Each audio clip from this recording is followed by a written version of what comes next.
So I do have some entertainment stories to pass along to you. We'll start with Taylor Swift and Travis Kelce.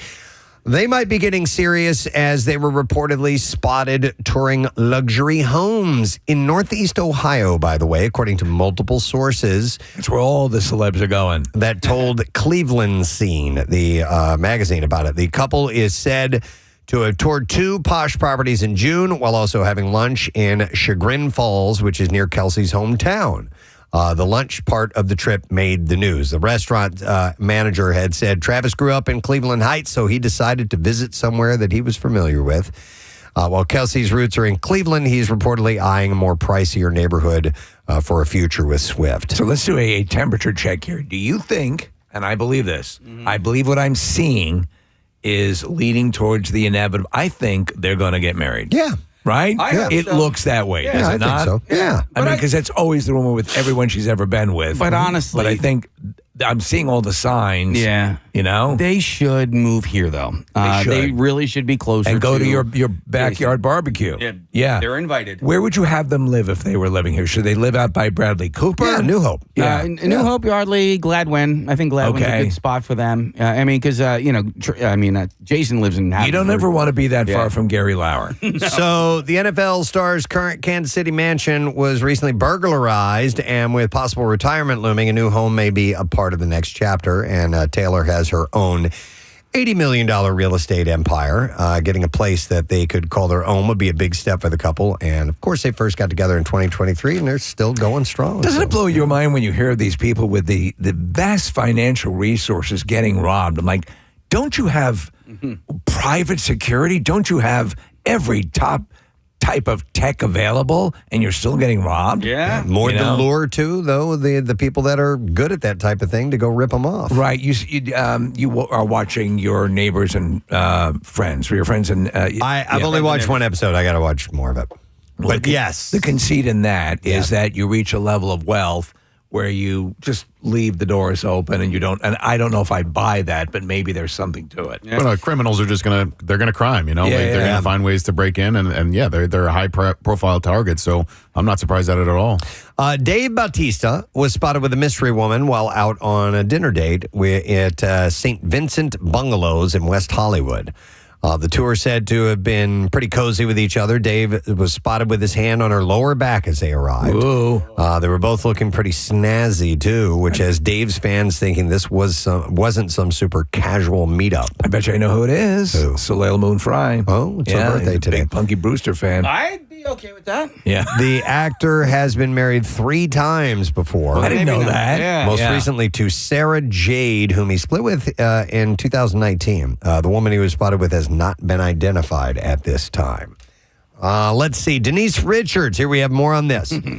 Allegedly frightened Aaron Pfeiffer's parents during an unannounced visit to retrieve her dogs. We talked about this yesterday. Dispatch audio reveals Aaron seemingly feared for his parents' safety as Denise banged on the back door and demanded to be let inside. Once she was let inside, they allegedly yelled.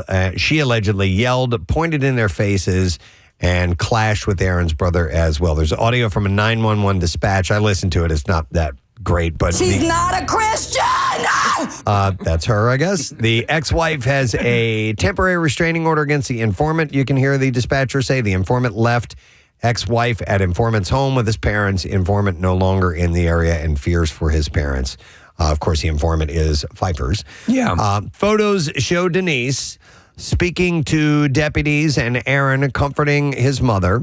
Denise's lawyer insists she didn't violate the restraining order, only came after learning Aaron had put a dog down without telling her. The lawyer also claimed she confronted Aaron, wasn't there before entering, and Aaron denies her versions of the event. So that's just fun. So I think we have some clarification on the question I asked yesterday. If you take a restraining order out against someone, and yet you're the one that comes into proximity of them, you yourself are in violation of that restraining order. You are? I believe that's the case. Where'd you hear that? I forget which the news source was. Okay. That, in other words, if you've sought to keep your distance and you're actively getting within proximity of the person you've legally wanted to keep away from you, that's a violation. That you can be in trouble. Yep. Okay. If you were doubting what the tabloids were saying about Jennifer Aniston having a new man, they're offering some more proof. The actor and her new boyfriend, Jim Curtis, enjoyed a night out with Jason Bateman and his wife, Amanda Anka. The group was spotted out on a double date in New York City on Monday. People published pictures of Jen and the guys out for a 3-hour dinner. Though Anka wasn't photographed, reports were that she was present for the entire evening. The foursome apparently are good friends. When Aniston and Curtis were photographed in Spain over the 4th of July weekend, Bateman and Anka were there as well. When you go out to dinner is what I'm attempting to say. How long do you go for? 3 hours is too long. 3 hours seems like a long dinner. 2 hours is good. Yeah, 2 hours is about right. But I mean, it depends on, I don't know, it depends on how much of a night you're making out of it. But we have done 3-hour dinners before. Despite mounting evidence of the budding romance, no official word from either Aniston or Curtis on this. Brooke Hogan is questioning her dad Hulk Hogan's cancer diagnosis after the wrestling icon's death. In a recent interview, Brooke explained her doubt. She said, they're saying, he had leukemia. And I'm like, I saw his blood work every time that he had a past surgery, though she admits that she wasn't there for his most recent surgery earlier this year. She said, one doctor, I quote, said, his blood is like a 25-year-old. She added, to me, the no autopsy and the leukemia out of nowhere hits me as BS. After the interview, the Clearwater Police Department issued a statement to TMZ Sports saying, as previously stated, there are no signs of foul play or anything suspicious about the death. There's a perception that there's, when someone passes, that they, like an autopsy, or they have to determine. If a family member dies, that there's no autopsy activated. There's no, autopsy, do they? I thought they only did that if they thought there was like... It's a criminal thing. I don't know, though. I believe you can request one. Right. But if there's no sign of foul play, then it's not automatic that they do anything like that. If there's a clear cause of death, then there's no reason to. I've autopsied a few relatives just to see, this looks a little dicey here. I just remember in the cult classic Faces of Death. Oh, yes. The opening scene is a full autopsy. It's pretty brutal. It is brutal. It is gnarly. Legendary director Francis Ford Coppola is in an Italian hospital after what is being described as a scheduled update procedure. But his reps say he's resting comfortably and there's no cause for concern. According to the source, they said Mr. Coppola went in for a scheduled update procedure with acclaimed Dr. Andrea Natal, his doctor for over 30 years, and is resting nicely, all is well, and he appreciates everyone's concern. Now, Coppola himself posted to his Instagram. He said, da, what my kids call me, is fine. Taking an opportunity while in Rome to do the update on my 30-year-old AFib procedure with its inventor, a great Italian doctor, Dr. Andrea Natal. Do you know who's in the hospital next to him? Jamie Farr. What? Yeah. I didn't realize he had that heart AFib? condition. Yeah. Yeah, a lot of people do. Yeah. So it's not always, some worse than others, but apparently he's had it for a long time. Speaking of medical conditions, Christina Applegate recorded the latest episode of her messy podcast from a hospital bed. She explained what happened to her co-host Jamie Lynn Sigler and her followers. She started feeling uncomfortable, so much so she made her way to the ER looking for answers. She said, so much pain, I'm screaming, and they ordered me an emergency CT at 2 a.m, which showed that she had a kidney infection, which has since spread to her left kidney as well. Though the podcast episode debuted yesterday, she had since said in a statement to people, I'm home and have been treated for the kidney infection. Let's see. Liam Neeson is still showing major love to Pamela Anderson, both on and off the stage. The actor was spotted at the Williamstown Theater Festival cheering on his Naked Gun co-star during her final performance in the Tennessee Williams play Camino Real, or Camino Real. I don't know. A festival source confirmed to people that Liam and his son Daniel caught the last show, which marked the end of Anderson's run. A source previously said that the pair's romance is in the early stages, adding it's sincere, and noted that they're smitten with each other, but we don't know if this is legit or not. It's just finger stuff. Liam's son Daniel has even given the couple his stamp of approval, along with Ooh, finger banging. I forgot we had that. With a subtle show. Ooh, finger banging.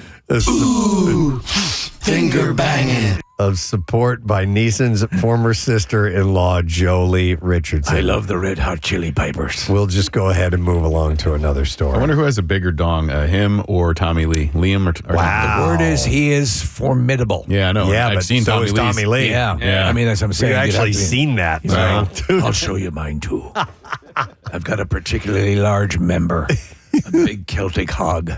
You think they've just like both reached a point in their lives where like, yeah, he seems like a nice person, she seems like a nice person. They've gotten sort of like the party phases behind them, especially her. Yes, and they're just like they're comfortable, and I'm rooting for them. So am I. I like them both. Well, there's that Bonnie Raitt song, Something to Talk About. Yeah. Which is all about these two people saying, you guys, you should get together. Why Come not? on. Uh-huh. And they eventually look at each other and go, you wanna? Yeah. You know? Give them something to talk about? Yeah, Marissa. Yeah. Her documentary is great, and she said something that hit home with me.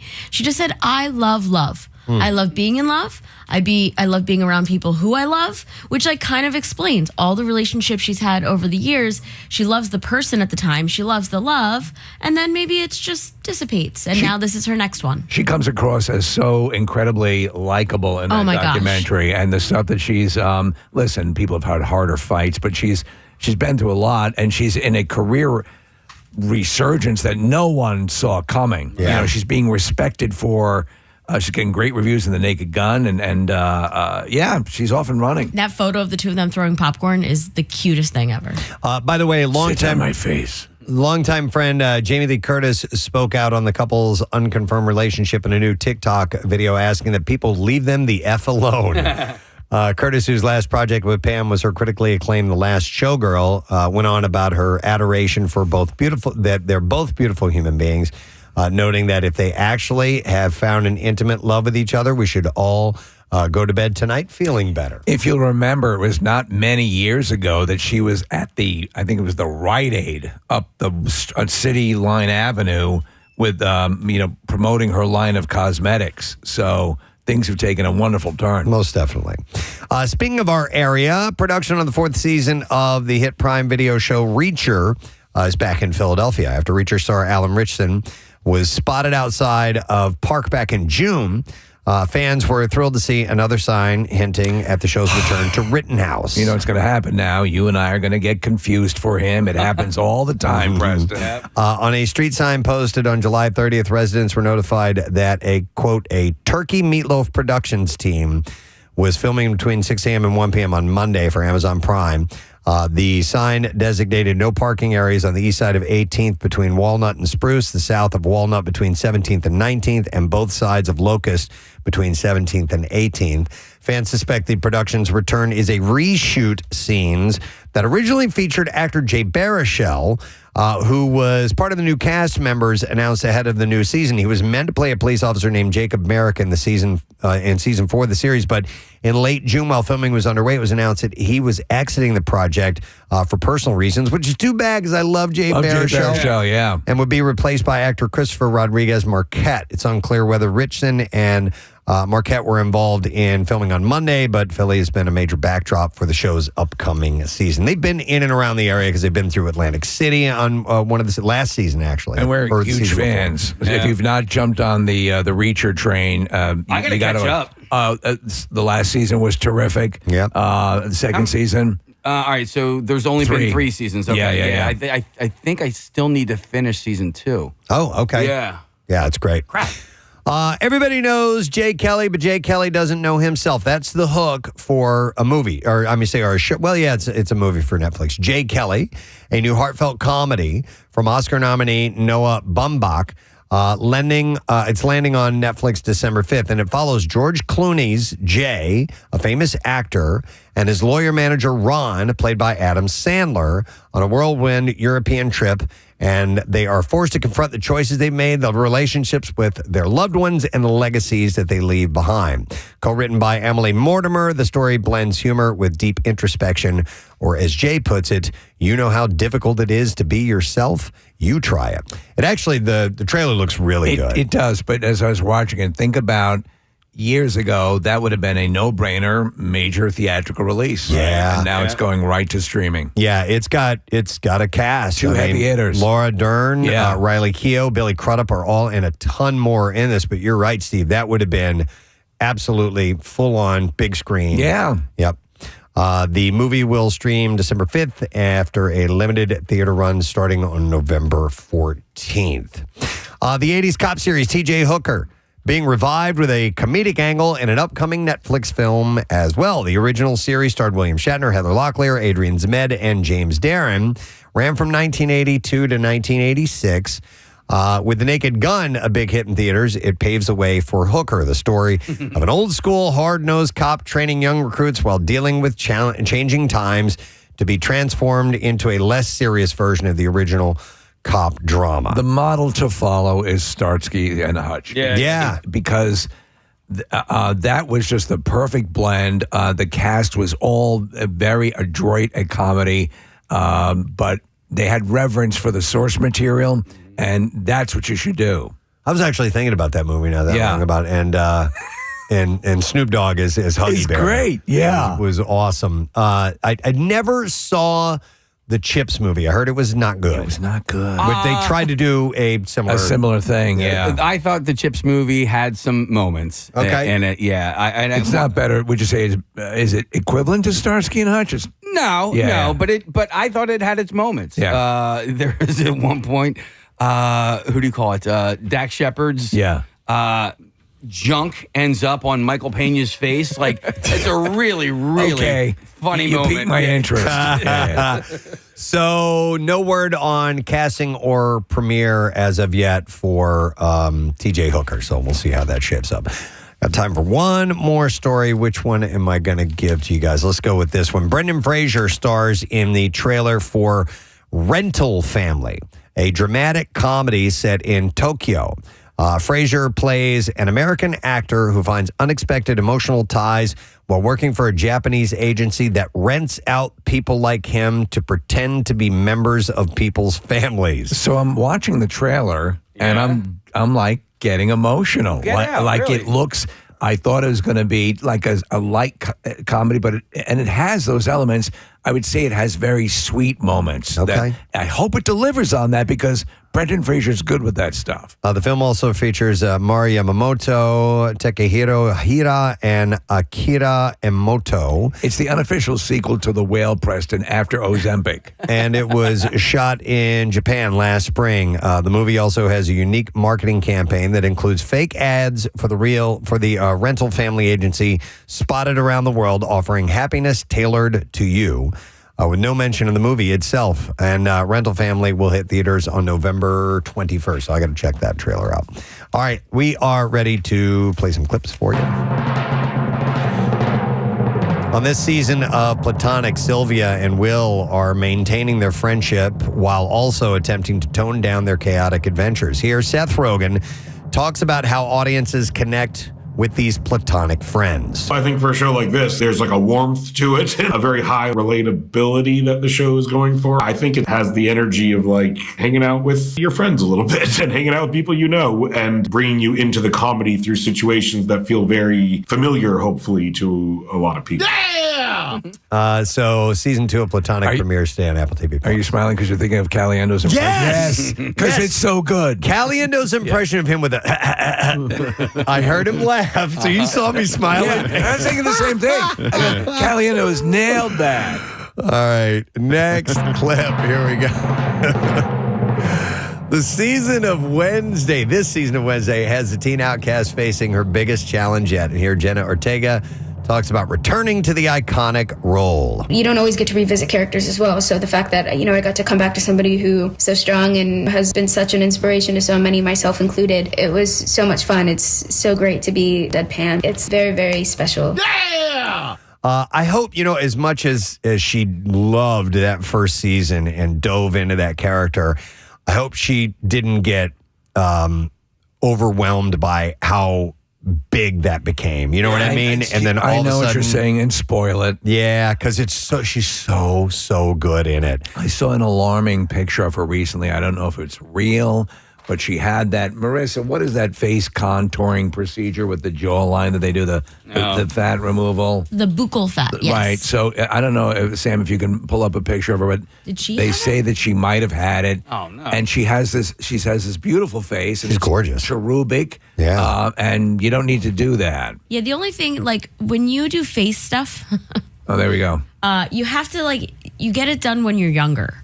Yeah. So that you kind of, grow with it. Looking at this picture, I just don't know if that's very intense makeup that was done on her. I hope or not, so. Steve, because sometimes you can do that. You know how they can make you look weird in movies with the proper makeup? Right. So, Yeah, like the I don't know. contour on your Yeah. bones and stuff like that. Do you know Not what I really watched her in the movie, the last Unicorn, the one with Paul Rudd? Oh, yeah. And that movie to me sort of was marketed as a dramedy or a comedy drama.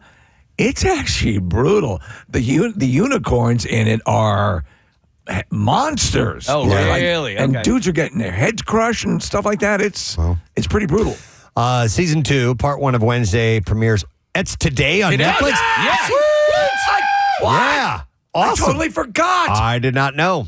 Got to make a note of that. And now, did you see Wednesday's got they're doing something with Wendy's? Yes. They got all this purple dipping sauces and stuff like that. If you I didn't talked watch, about that in the connoisseur You did? last week. I did. Oh, yeah, I was there. Fast food Remember that? roundup. if you didn't watch season 1, you need to watch season 1 Yep. of Wednesday. Yes. You'll love it. And I'm very excited. That's awesome. Yep, so that's today, gang. All right, and that is what I have in the entertainment report for you this morning. We'll do the fast food roundup on Friday.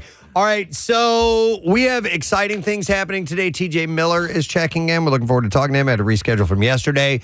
We're going to go on Fox Good Day with Mike and Alex, and we have, for the first time in a long time, a mystery guest joining us this morning.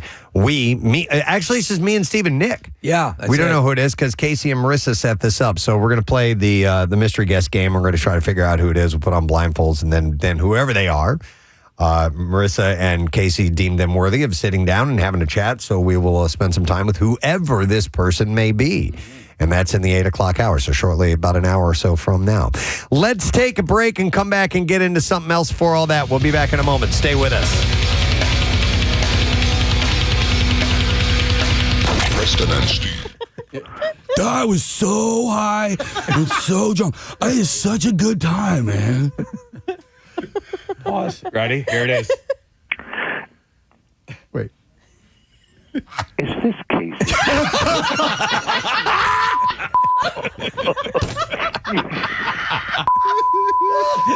You just called the hotline.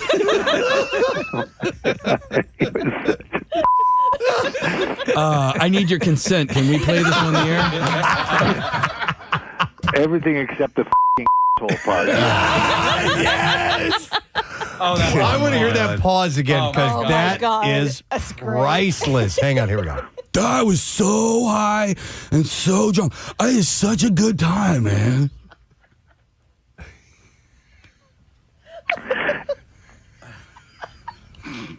Is this Casey?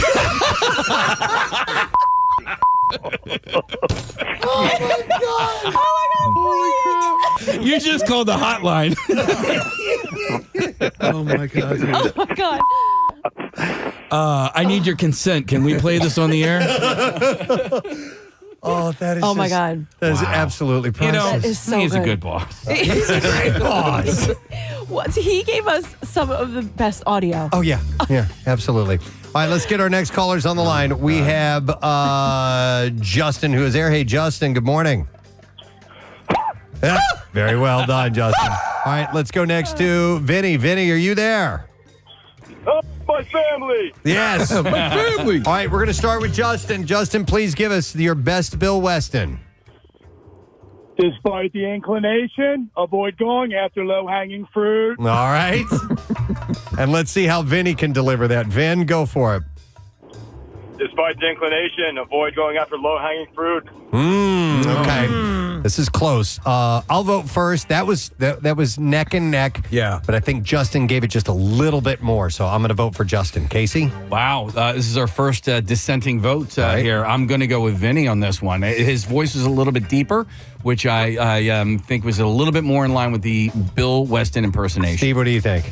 In the delivery, all right, I'm going to have to give it to delivery because that's what it's about, though Vinny did a good job as well. I'm going to give it to Justin. All right, Kath? Justin was the first guy? Yep. Yeah. Yeah, I feel like Vinny could have, if he gave it a little bit more effort, he could have nailed it. I'm going to go with Justin. And Nick? Well, I'm going Vinny. All right, but it's a winner, 3-2. Justin! Hey! Sorry, Vin. Appreciate it, but we are going to set Justin up with a prize. And Casey, what are we giving him? Justin, you have a pair of tickets to see Dave Chappelle Saturday, May 28th at Hard Rock Live Edis Arena in Atlantic City. Now, tickets for the both Chappelle shows, actually May 28th and 29th, go on sale tomorrow. And all the details you can be found at hardrockhotelatlanticcity.com. You should see the number of texts of people that are just dying of laughter right now, and they're loving the audio of Bill and Casey, and just absolutely eating it up. All right, let's get some more callers on the line. Who said it best? And I've got Chris. Hey, Chris, are you there? Is it? Well done. All right, Chris, hang on. We've got. I'm going to put him on hold because you can hear me Talking. on a walkie-talkie. Yes. Let's go to Rich. Hey, Rich, are you there? Yeah, good morning. Good morning, Rich. All right, we're going to start with you, Rich. Give us your bestin', Bill Weston. All right. Of all the foods invented by mankind, none is more inappropriate than soup. Ooh. Well done. All right, let's try Chris now. All right, Chris, let's... Okay, stop. All right, Chris, go for it. Okay. Of all the foods invented by mankind, none is more appropriate than soup. All right. That was pretty close. That was pretty close. Dude. Did Rich say it's got to be me? Rich just goes, it's got to be me. I'm going to vote for Rich. Casey? I actually, you talk about delivery, I thought Chris gave a great delivery. I'm going to go with Chris. All right, Steve? Chris did give a good delivery. I'm going to have to go with Rich, though. All right, Yeah. Kathy? Yeah, the walkie-talkie threw me off. I'm going with Rich. And Nick? Rich is our winner! Let me tell you, Thank you, though, everyone's Chris. neck and neck at this point. Appreciate it. Hang on, my man. We are going to set you up with this. A pair of tickets to see Dave Chappelle. Saturday, May 28th at Hard Rock Live Edis Arena in Atlantic City. Tickets for both Chappelle shows go on sale tomorrow. And both shows are May 28th and 29th. And all the details can be found at hardrockhotelatlanticcity.com. Santa's got to go. All right, let's get another pair on the line. We will go to Mike first. Yo, Mike, good morning. Good morning, Ed. Good morning, Mike. All right, we're going to have you play against Cole. Let me get him on the line. Cole, are you there? I am. How you doing? Wonderful. All right, let's begin with Mike. We want to know who said it best in Talk Like Bill Weston. Mike, go for it. Excellent guess. Riveting banter. I give today's show a D. All right, Cole, let's see if you can deliver that line as good or better than Mike. Go for it. Oh, excellent guess. Riveting banter today. I give today's show a D. Okay. So we have Cole and Mike. Mike went first. Kathy, who you want to vote for? Ooh, this is a tough one. I think I'm going to go with Mike. All right, Nick, how about you? Yeah, they were both really good. I think Cole's just kind of petered out at the end a little bit, so I'm going to go with Mike. And Steve, you? For that same reason, I'm going with Mike. And then Casey? For both of those reasons, I'm going to go with Mike. And I go with Mike as well. We got Thank you, though, Cole. We appreciate it. But Mike gets the prize. What do we have for him? A case of Loverboy. You might recall Loverboy from Bravo's hit reality series, Summer House. Loverboy is a high-quality, low-calorie, zero-sugar sparkling hard tea. And you can enjoy Loverboy at Kellyanne's Bar and Grill, located at 1549 Spring Garden Street in Philly. I hear they make a great patty melt. All right, I think we have 3 more of these that we can get away with. So let's do that right now. We're going to get listener Bill on. Morning, Bill. Good morning, Preston. Oh, nice delivery. And his name is Bill, so we got to keep that in mind. Hang on, Bill. We're going to have you go up against Alex. Good morning, Alex. Good morning. Good morning, Ed. All right, you both have a line in front of you. Let's see who delivers it better on Talk Like Bill Weston Day. Alex, we want you to go first. Kathy seems out of sorts today. She must be on her period. Oh, my God. Yes. Dear God. Yes. That's good, though. All right, now we go over to Bill. Same line. Bill, go ahead. Kathy seems on it. Dang it. Do it again. Start over. That's all right. All right, restart. She must be on her period. All right. This is a close one. I'll start this time. Here. Wow. I did like the way Bill went at the beginning. Yep. But I think Alex got it a little bit more closer to the mark. So I'm going to give my vote to Alex. Casey? I agree with you, Preston. All right. And Steve? I'm feeling Bill on this one, actually. All right. Yeah, I like Bill too. All right. So, Nick, you're the tiebreaker. Wow. Well, I'm going to go with Bill. Bill! All right. Thank you, Alex. You did a great job. But Bill won the vote. And here's what we have for him. You won the Batman. On digital, the Batman is caught in a deadly game of cat and mouse with the Riddler in this gritty thriller starring Robert Pattinson and Zoe Kravitz. You can own it on 4K Ultra HD on May 24th, but you could own it on digital right now. Here's vengeance. Somebody texted and said we need a woman versus woman version of this. I think we've already chosen our contestants, and I don't think we took gender into consideration at all. But in fact, we did have a girl earlier. I think Chris. I thought we had a couple of girls. Okay, did. I don't really know. Two But girls. anyhow, Yeah. it would be nice to see lady against lady. Because if we I could hear do that. a number of women do Bill Weston impressions. But if we can't do that now, maybe we can do like a one-off later Right, on. I don't know. right. We'll see about that. All right, so we're getting our other contestants ready. A reminder as well with all this giving away that's going on that the MMR concert cash will be coming up at 10 again. So get yourself set and ready for that. And in case you missed the announcement yesterday, we announced the Preston and Steve side stage to the MMRBQ. The band Froggy is going to be playing. DJ Jackie Bam Bam is going to be doing a set, which is pretty awesome. And we're going to have live band karaoke with the group Sidearm as your backing band, you as the singer. You get to sing a song, and we'll tell you how to enter to win that later on.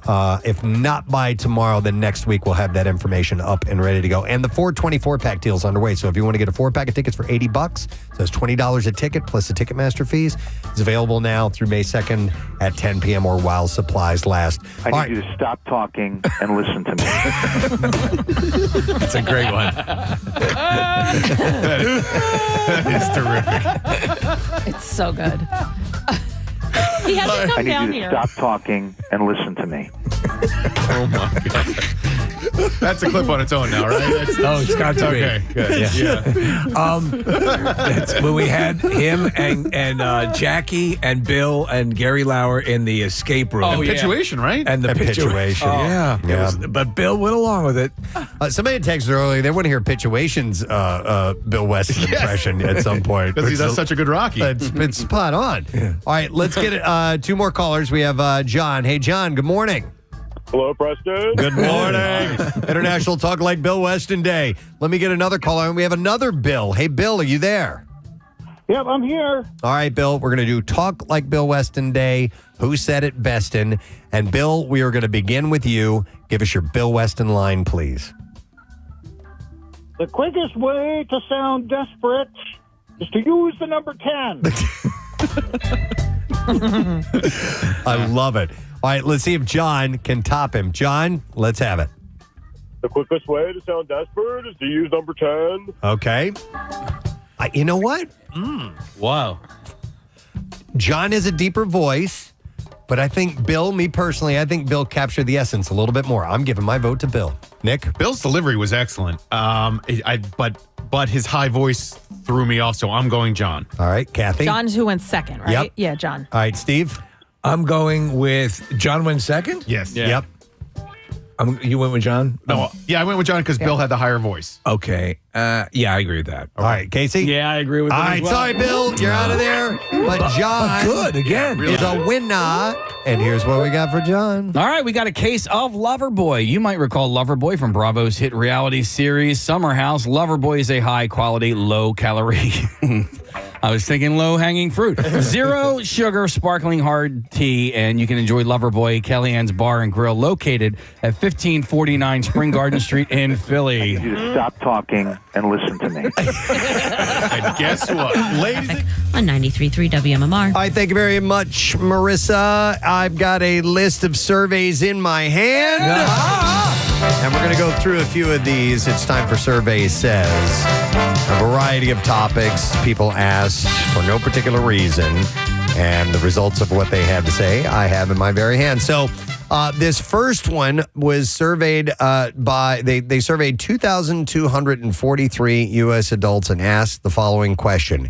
How funny, if at all, do you think Adam Sandler is?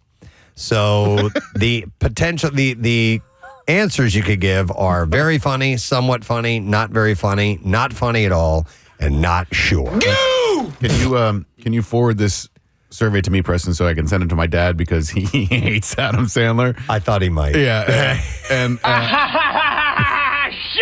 I remember watching the Sandler movies in college and, Happy Gilmore and Billy Madison mostly. And then Big Daddy was a bit of a departure for him, started to show that he could actually act a little bit. Right. Big Daddy, and everything he did on SNL, even like Remote Control. Like he is and was a goofball. Yeah. And if you just accept that and enjoy him for being an idiot, a lovable idiot, then it's a lot of fun. I look at it as sometimes you're in the mood for goofball and sometimes you're not. Agreed. You know what I mean? Uh-huh. So my initial reaction to a lot of that stuff was and then revisiting it, I'm like, okay, there are moments and there are things that he's involved with that crack me the hell up. I remember he was kind of he had started to establish himself as a real deal comedian, and he was playing a comedy club, Sheepshead Bay.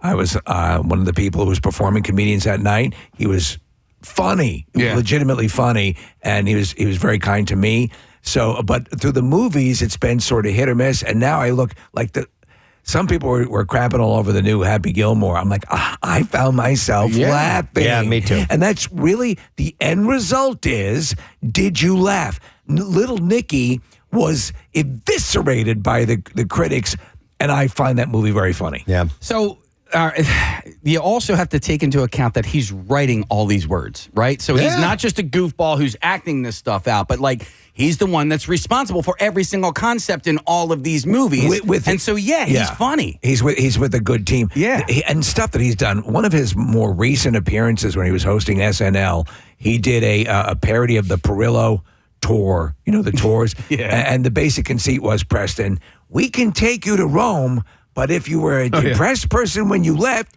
you will be a depressed person in Rome. And it was hilarious. He can do no wrong in my eyes. Okay. Like, I have loved him forever. I had a Billy Madison poster above my bed when I was in high school. My brother and I would listen to They're All Gonna Laugh at You and his albums over and over. Yeah. And I just love They're All them. Gonna Laugh at You. Oh my God. And actually, I love how I've... silly to say, how I've grown with him. Like when I was a kid, I loved Billy Madison, but I didn't quite get Happy Gilmore as much until I really got into golf. And I was like, oh my God, how amazing this is. And everything he's done, except, the serious movies like Click, I know Still you guys... like it. Yeah. Still like Click. I know you guys love Little Nicky. For some reason, it makes me anxious, but everything else he's done, it is just so good. And he's just so sweet and kind. I saw his live show not too long ago, and he did that song Chris Farley. He talks about how Kevin James kind of moved into his group of friends, and that would have been Chris Farley in all of those roles, but his group expanded, and yet all of his friends are in the moments. It's great. You're right. I want to find out what you thought of Happy Gilmore. Loved it. The Two? second one, yeah. Two. You loved It was so good. It was perfect. Okay. If all they ever did was the shots of his sons at their various jobs doing the same dong joke, that's all you needed. That cracked me up. And as far as his dramatic work, the one that sealed the deal for me was Reign O'er Me. Oh, my God. Or Reign Over Me, I think was the name of the movie. But that blew, I was like, whoa. I did not know he was that good. I really liked that blew me away. I really liked Funny People. I thought he was excellent in that. That was a little bit more of a serious take, even though he was like sort of playing a parody of himself. And I thought Hustle was awesome. I really enjoyed it. I'm biased because it was shot here in Philadelphia, but I thought it was really cool look into the basketball world, and I thought he did a really good job with it. All right, so where would you guys put him in this? I'll give you the survey results here, but very funny, somewhat funny, not very funny, not funny at all. Not sure. Marissa, you're in the very funny category. Casey? Very funny. All right, Steve? I'm going to give him looking at me, Swan. I'm going to give him a very funny. And what about you, Nick? What's below very funny? Somewhat funny. Yeah, somewhat funny. I'd say somewhat funny's not enough. I agree. It needs to be one in between somewhat funny and very funny. Solidly funny. Well, I go very funny, funny, somewhat funny. Yeah. But I'd say funny. Funny. If that were an option, yes. Yeah. Yeah, we listened to those records a lot in college as well, the comedy stuff, and they just made us laugh out loud. When there's a song on the album, they're all going to laugh at you, called At a Medium Pace. Yes. Oh, yeah. And watch me. So listen. There was a nightclub I used to work at, do appearances at, and they would, when that was a brand new record and people weren't that familiar with it, they would pick two people out of the audience to come out in the middle of the crowd. They would clear the dance floor, and these two, they say, okay, you're going to slow dance. It's a spotlight dance for you two. And the song starts off as this tender love song. Put your arms around me, baby. And it devolves into the most profane stuff you've ever heard in your life. And it was hilarious to watch these two people slow dancing in the middle of a crowded bar with everyone looking at this, talking about taking a shampoo bottle and shoving it somewhere. The album is great. Yeah. All right, so... Nobody mentioned Wedding Singer, by the way. That one. Wedding Singers? Yeah. I mean, Listen, and he's funny in a movie where he is obviously receiving a lot of the stuff in that. Yeah. But the line's like, you could have told me that! Wedding Singer, Big Daddy, 50 First Dates. Yeah. Also good. I'm also I was going to pull that song, and we can play one line. Yeah, that's it. It is insanely profane. All right, so here's how the survey ranked out with the question, how funny, if at all, do you think Adam Sandler is? The highest rating was at 44% with somewhat funny. Okay. That's where people put him. Second was 27% at very funny. Third was not very funny at 13%. 9% said not funny at all. And then 8% said just not sure. I think if funny had been an option, this would be skewed that way. I think so. But like Nick's dad, there are some people that just... That's not their brand of humor. We should do the same thing with Tony Danza. And then, you know what's funny though? Like my dad really liked Reign Over Me. You know, he's like this is, and so my dad gets that Sandler is sometimes just a goofball, but it can be a really good actor. All right, survey says next survey. This was a survey that was done by Canadian casino site Gamblizzard. Okay. They asked 2,000 Americans what they would do for $1 million or even a much smaller amount. And they found out some interesting things. What would you do for $1 million? And some, I guess, offered up some things. So dignity comes cheap for some people, including 13% who would be willing to publicly embarrass themselves for $5,000 or less. For just $5,000 or less. Publicly embarrass yourself. Well, that's not bad. There's different realm. What, drop trow in public for $5,000? Sure. Yeah. But for $1 million, some Americans would give up love, friends, and even risk their lives for $1 million. Yeah. More than half, 59%, said they would be willing to disappear and start a new life, and the same amount would also ditch devices and go off grid, 59% for $1 million. 43% would break up their current partner, and break up with them, while 41% would give up sex forever for that seven-figure payday. So $1 million ain't what $1 million used to be. No, yeah. right. So maybe people need to really think long and hard on this. But it can be enough for some people to retire on or something like that. So that's something to consider. Over a quarter of them, 27%, said that they would marry someone that they didn't love for $1 million. Wow. That says a lot. That's a tough one, and man. that's also, the gold digging aspect of just marrying somebody because they've got money. I mean, if you have $1 million, wouldn't you want to spend it on your partner and or sex? Well, does it leave the option of divorce and then you split it and you each get half a mil? 20% said that they would take an unethical job that pays well to get $1 million. Like a hitman. And 15% admit that they'd even frame a friend for something that they didn't do. Wow. For $1 million? Wow. Yes. Wow, man. That's hard. Yeah. Man. I mean, how good of a friend? They don't quantify that. There's a couple people I've thrown under a bus for $1 million. Yeah, but how about like a best friend? No. Well, what about a friend who lent you that Adam Sandler album? Yeah. All right, so nearly half of the surveyed said, 46% of them said that they would put their lives on the line and step into a real-life Squid Game. For the chance. Well, that's for the chance to score $33 million, just like on the show. Like on the show. So risk your life, though? Nah. I mean, I would risk an unpleasant weekend for $33 million.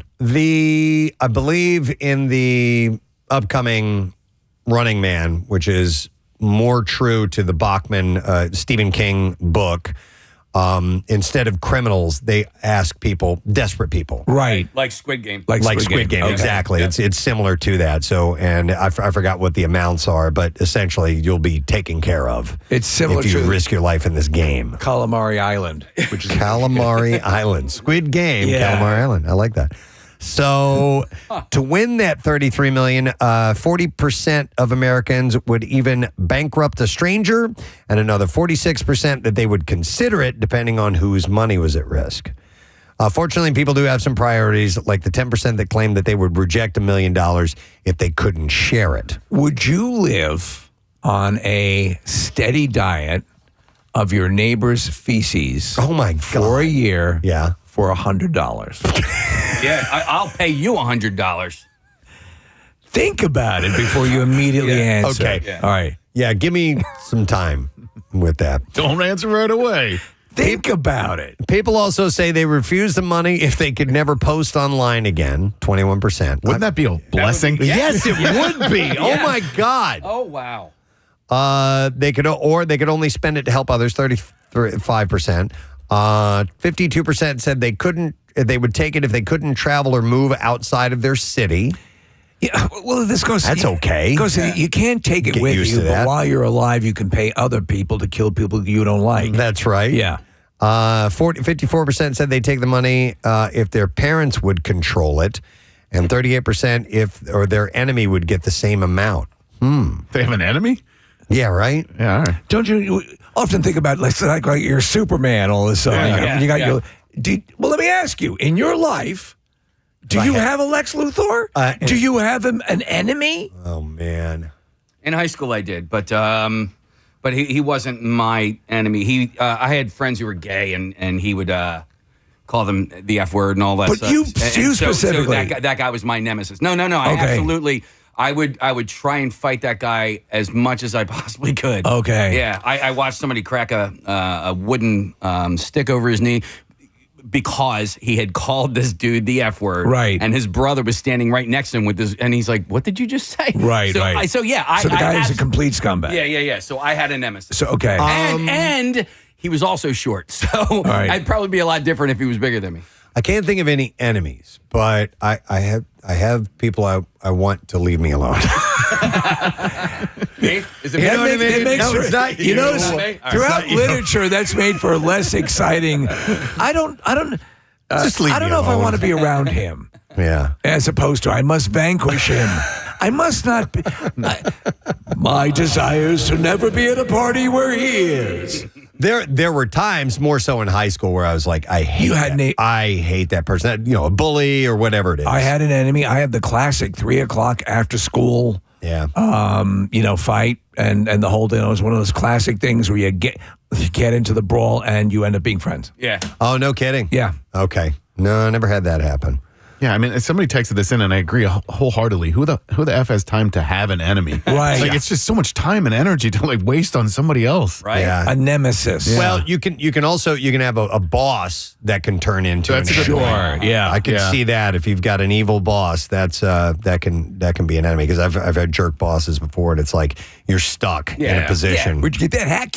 Doesn't even have to be a boss. For real. Big Dog, he's an a-hole. That's my old program director. But just anybody that is forced to be in your life, right? Not a chosen member of your life. Those are dynamics, and a lot of times school helps you to should teach you or get you familiar with the notion that throughout life you're going to be lumped in with people you may not want to be around. It's best to learn how to survive. You know? And get rid of them for $1 million. Right. Or whatever it is. Or I work with someone I want gone. All right, survey says we're going on to another one. A new survey asked 2,000 adults about those truly unforgettable moments, the unmissable moments in life. And what are those? What do you guys think the most unmissable moment, thing you have to be there for no matter what? The first one that comes to mind is successfully convincing a friend to eat a neighbor's fecal matter. For a year. Yeah. For a complete year. I mean... The birth of your child. The birth of your child for me, Casey. No, I mean, it seems hackneyed and Claire, discovering Claire in my life. Okay. And that moment where they talk about the finding your the way Owen Wilson describes it in Wedding Crashers. Your person. No, this is different than that. This is a very like a hand job. No. A thing that happens, not discovering your love, but being there for an event. Event. Yeah, for something that happens. Well, what comes to mind? Well, no, you know what? No, Steve, this is it's on the list. Falling in love for the first time. Oh, okay. Yeah, but Casey, you nailed it. It's being there for your child being born. Okay. Holding your newborn baby for the first time. That's an event you cannot miss. It's unmissable, an unmissable moment. And it's unfortunate it does happen from time to time because people are, traveling or whatever may happen, and they might not be able to be there for that very special moment. It doesn't make it any less special. Where does it fall in the rank? Does it compare to your first upskirt? I remember, dude. There was a one. Okay, it wasn't my first one, but there was an unintended upskirt. I was at a friend of mine was having a party, and his fiance was there, and it was at her parents' house or something like that. Anyhow, there was a swimming pool, and so they were encouraged to bring your swimsuit and go swimming. So I did. I was like the only person in the pool. I'll go swimming. Sure, why not? I get in the pool. My friend's fiance comes over to talk to me while I'm in the pool. She's wearing a dress. She squats down in front of me as I'm, my chin is just above the, the edge of the pool, and I'm like this, and she squats down in front of me, and Steve, my head was in the Civil War camera. Nice beaver. I mean, I got a full, she was wearing underwear. Oh, okay. But I mean, that I was like, oh my God. And I I didn't say anything or react like that, but I mean, she had to have known, right? Or did she? But maybe she did. But listen, it was nice. That was not by your design. No. And you also I wasn't looking for it. you have said that, you could have embarrassed her. Yeah. I didn't say, by the way, I can see your beaver. Yeah. By the way, I can completely see your beaver. So birth of the child. Finger. Wait a minute. No, you don't want to do that. You want to be, Finger banging. We made it so creepy. Sorry. It got so gross. He said it. I know. And I had a story. I sat here and listened to it. I know. All right. What ranks after birth of the child? All right. Thank you for Finger banging. Number 2. That's number 2. All right. Thank you for bringing that back around. Well, Nick. what else would rank? I mean, that is a monumental thing. The birth of a child. So number 2 on the list is watching your baby take their first steps. Oh my God. Okay. We got lucky. We have our youngest's first steps on camera. It happened. Wow. We just happened to be filming, with the baby. We were playing back and forth. Wow. And all of a sudden they took those 2-3 steps and we're like, oh my God. And we caught it. It is a super special moment because you're so excited for the baby. All right. So if we're going to go down that road, I assume many would fall in line with that. Your baby's first words. Yeah. That's a good one too. But words are like, it's subjective. Like, wait, did they say something? I think what said. What about mommy and daddy? Do you remember? That's a big one. Okay. And it's usually mama, right? No, dada. Yeah. Dada is usually first. It's easier for a baby to say. But number 3 shifts away from children. Okay. And it's holding the keys to your first home for the first time. If you've ever had the privilege of purchasing a house, Right. your actual property, Putting your stake in the ground. And it's pretty amazing. Yeah. It is. It's It pretty is a big amazing. thing. It's super exciting. You know what? I'd put your first, away from home apartment. That is a big thing as well. Oh my gosh. I'll also tell you when you get your license. Yeah. Yes. Oh, driving for the first time Driving on your own, too. on your own, Like when you get away from the learner's permit and you're not, under the auspices of your parents driving you around or whatever, that feeling of independence, that's a good feeling. By the way, that's number 8 on the list, driving a car on your own for the first time. Number 7 was witnessing your child's first words. There you go. Okay, all right. So number... What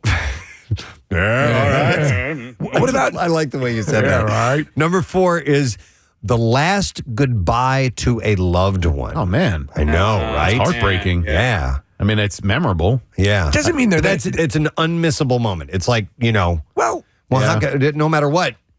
It doesn't matter when they die. The last time you saw him was the last time you saw him. What if they don't die and you just choose to never say goodbye? But I think maybe it means they're going to pass. I was in the hospital I with know you're gonna die. with my grandfather, and I knew that he was dying, and he was integral in my life growing up, and that's a core memory for me. Just spending time with him. I mean, it's sad and it's heartbreaking, but it's also incredibly memorable. Yes, I was able to say to my dad that I'm honored to be his son, and then he passed away just a little while after. So that was a big land for me. Number 5 on this list is your child's first day of school.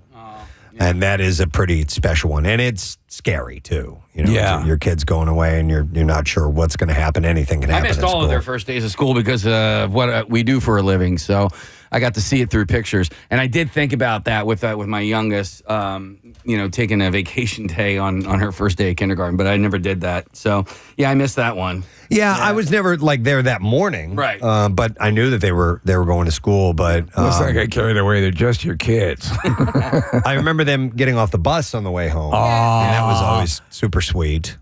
So number 6 is falling in love for the first time. Yeah. And I guess, that's... were you ever in love before? Did you ever say I love you to anyone before, yes, Claire? Yeah, yes. I did too. Just a couple of people. And yes, you can be in love with many people throughout life. And then you hit the one. There's also crushing on someone, in your younger, formidable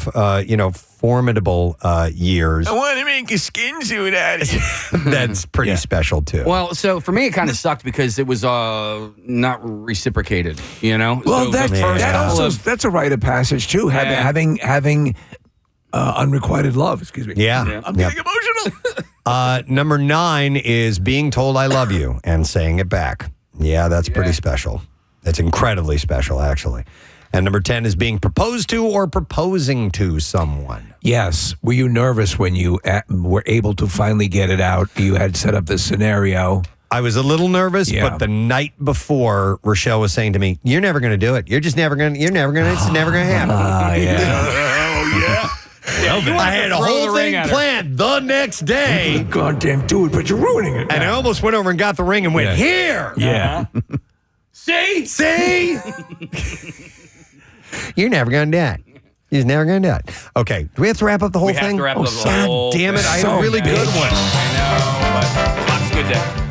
Oh, man. It was about the ball peen hammer, too. Yeah. And we'll get to it another time. It's a survey about whether you use a ball peen hammer. We got to wrap up. Survey says. Hopefully you got something out of that, my friend. We're going to take a quick break and come back in case he's right. We're going live on Fox Good Day, and we also are going to get to the bizarre file. Stay with us.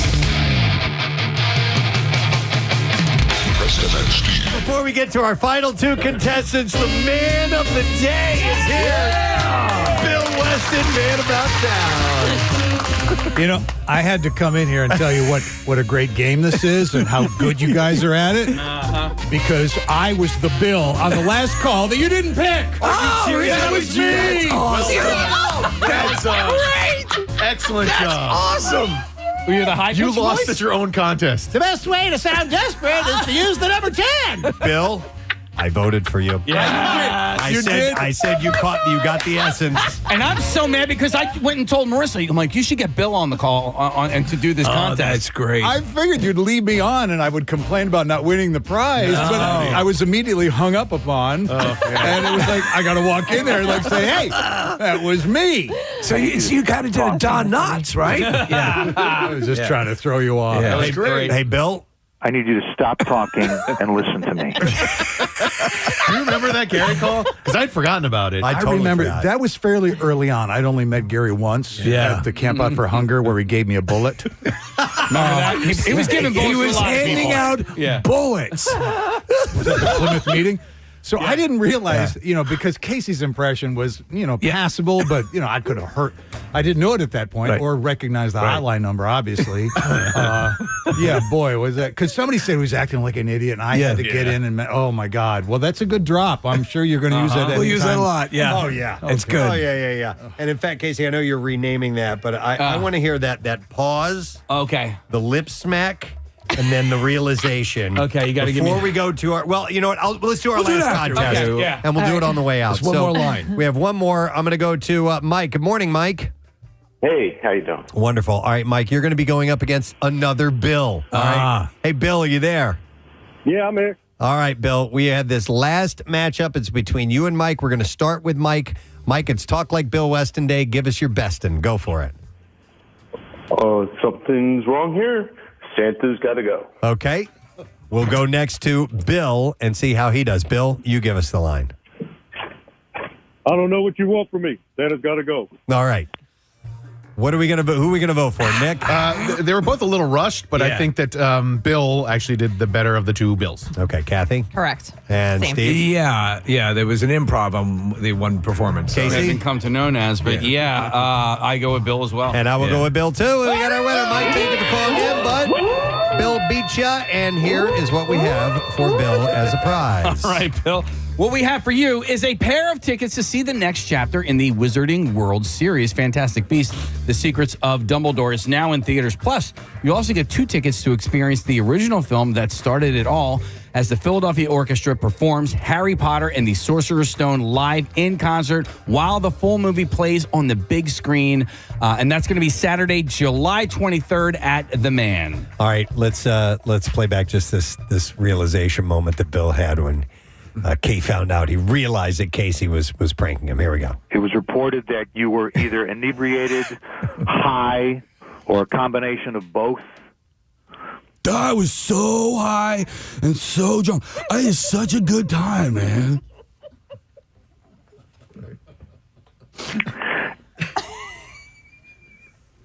Is this Casey?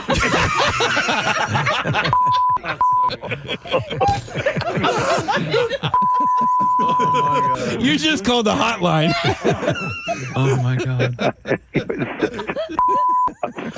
I need your consent. Can we play this on the air? Everything except the asshole part. All right, thank you. I'll clean it up so you can hear it. You're such a good sport, Bill. You are. I need you to stop talking and listen to me. Wait, Casey, you told him that Gary had done something in the mixer? I don't remember. Gary was just being Gary, and so he's you have to border collie him a little bit. I think we whether he's inflated handing it. out bullets or whatever, but and so that was the issue. Yep. All right, it's all for the show. All right, I'm here for you guys. Santa's got to go, right? Good show. All right. Wait, what grade does this segment get? Oh, I'll give it an A minus. There's always room for improvement. Wow. Bill Weston, ladies and gentlemen. Santa's got to go. All right, we got to take a break. Stop talking. And feel free to Talk like Bill Weston today, because that's what it's all about, folks. We're going to break. When we come back, we are going to have actor Ke Quan on the show, so stay with us. We'll be right back. Their lead music out with it was in BuzzFeed a little while back, and I wanted to kind of explore this a little bit. The title is 35 very specific things you saw every single time you went to your grandma's house. And I remember, and obviously this was pre-video games and all that stuff, when I was a kid, when I would be at my grandparents' house and I would have like all day by myself just wandering around. I mean, there were other people in the house, but there was no other kids to play with. And nothing for you to do. I needed to kill time. I had to kind of just find things to get into and do. So I would do a lot of just going through dresser drawers and just, whatever, just nosing around. And I remember things like playing with my grandfather's old shoe shine kit. Oh, yeah. Right? Yeah. Okay. Did they have the buffer thing too that like spun two ways? Not the electrical one, but like the brushes and all. And obviously I'd get into the shoe polish itself, which is a total mess. But I remember things like that. Marissa, you brought in for show and tell the old adding machine with the hand crank and all that stuff. That my other grandparents, they had one of those. I would always play with that. Well, I clearly remember there's certain things that you would have. Like I remember my grandparents passed away, years ago. But they were. I remember going to the house enough. Their various houses. They lived in Staten Island and then Flagler Beach, Florida. And the thing I remember, Preston, is they had that old style TV remote. With like a button on and off, and like one thing that would manually turn the dial, and the thing looked like what in Star Trek they had those tricorders. It was that freaking big, and that was a big thing at my grandparents' house. So here are some items, and feel free. I would like to hear from you guys listening. 215-263 WMMR. Like this one says, an old vacuum cleaner from at least 1979 that had one of those really big bags that filled up with air and got really warm whenever she used it. Also, and when it would develop a small tear, it would be like a fog machine coming out of it because we'd blown the dust right out that vent. Mm-hmm. My aunt kept my grandmother's, and she used it for a haunted house that she would have at her house. It was like part of their haunted house was this old vacuum with the bag on the back of it. Oh, my God. Nice. I remember playing with the sewing machine. Oh, yeah. I don't know why. It was fascinating to me. During visiting time, if your parents were there to visit and you were, as you said, there were no other kids around, unless you had cousins or whatever. But if they were not, you had to play with the house. Yes. Yeah. All right. You had to find things. I got an example for you for that, Steve, because I have two younger brothers, and so when we would go to this is my dad's parents' house. My mom, my grandmother on that side, she was the one that said the cassette player. Right. So it's that family, and they had a laundry chute. Now, dude, that's a home run. It's pretty much an indoor slide, and you can send things down, and if you're really adventurous, you can send things back up. And so we would play with that. Send your brother for down. hours. Yes, Josh was small enough at the time; you could try to cram him in, which was always discouraged. But that was entertainment for I don't know, 2 hours, 3 hours. That's pretty cool. You would send your action figures down through that. Absolutely. Like, Luke Skywalker. Yes. Where's he going? Yeah, he's going down the garbage chute. Hell yes. Absolutely. We would always have like this. I don't remember like going through their stuff or anything like that, but I remember like we would always have treats over there. They were always the same. We had the Nilla wafers. Okay. Yeah. Oh, yeah. There was always a bowl. What about butterscotch candies? Candies. Yeah. There was like an old, bowl of candies that no one Hard really candies wanted. that would mold into one big piece. And then Yes. Like eventually. It's like a sedimentary rock. Wait, and then I remember going through. My grandmother always had a change purse. So like that was the fun. I was like, let me go through your change purse and see how many quarters you have in there. Was it actually one of those rubber ones that when you open and close it would look like a mouth? Like a pop. No, hers was almost like I forget what they call it, but like a mini purse where it had like the snap thing at the top. This is where I keep my cocaine. My grandfather had a coin collection, so that was something to like. That look is at. interesting. That was Right. okay, yeah. But Kathy, my grandmother, would serve for whatever reason flat 7-Up because Flat soda. Yeah. We had flat soda every time we went there. Why was it Old flat? people at that time really loved flat soda. What the hell? Soda. Why was it no carbonation? Yep. Here's a couple other examples, and we'll go to some phone calls. This one says a 1980s dustbuster that you would always end up playing with. The dustbuster. You use that as a toy. That could be like a laser gun. You know, yep. You know, It was like something brown that and my grandmother was in entertainment, so she had she taught dance and music. So in her basement, Preston, she had a full xylophone. Oh wow! And that's awesome. It was on. I wasn't allowed to go play with it, but I did every now and then. This other posting says a fridge covered with magnets, but specifically the fruit and vegetable ones, which were actually more decorative than anything else, since they were sucky magnets and wouldn't hold anything to the fridge. Also, do you remember the giant wooden spoon and fork? Yes. Some people would have those displayed on the wall. Yeah, that was kind of an older generation thing, like with plates. Decorative plates. Furniture covered in plastic has to be on there. Here's another one that says drinks and condiments inside the fridge that had clearly been in there for decades, but that she said were still good and refused to throw out. There's your flat soda. Yeah, there's your flat soda, exactly. Here's another one. And also in her fridge, grandma's fridge, lots of Cool Whip and Country Crock containers that have all types of food in it except whipped cream and butter. Yep. There was makeshift Tupperware. Yeah. When my mom passed away and we were clearing out everything in the house and just kind of giving a big clean, she would take Carvel ice cream containers and she would make gravy in advance because she was a Southern cook. And we had like 10 Carvel containers of frozen gravy in the refrigerator. It was hilarious. At my grandmother's house, she always used to do the Folgers instant coffee because it was just her. So she would make 1 cup at a time. So all of those Folgers cans turned into what the nails went in. There you go. All the bric-a-brac. Yeah, I remember coffee cans for nails. My dad had that. Yeah. Let me go to Michael. Hey, Michael, good morning. Hey, good morning. You guys rock. Thanks, man. What's up, Michael? Well, 2 things. Well, one about myself, but one as part of my profession. I've been a nurse for over 30 years, specialized in geriatrics, worked at, like, say, the Philadelphia Corporation for Aging for years, and always would go into the seniors' homes and ask if we could look in their medicine cabinet. And there was always a standard. Okay. You had the rusted can of Barbasol. Oh, yeah. Yep. You had that little thing to make the cream, the little container with the little brush for shaving. Okay. Yep. The straight razor with the screw bottom with the rusted blades still sitting there making a stain inside the Rust cabinet. is big with the the older community. People don't remember those kind of razor blades where you actually had to take the blade out and then screw it back in. Mm-hmm. Exactly. My favorite was when they had the very early electric shavers that look more like instruments of death than they did something that we would use nowadays. The blades just were scary. Yeah.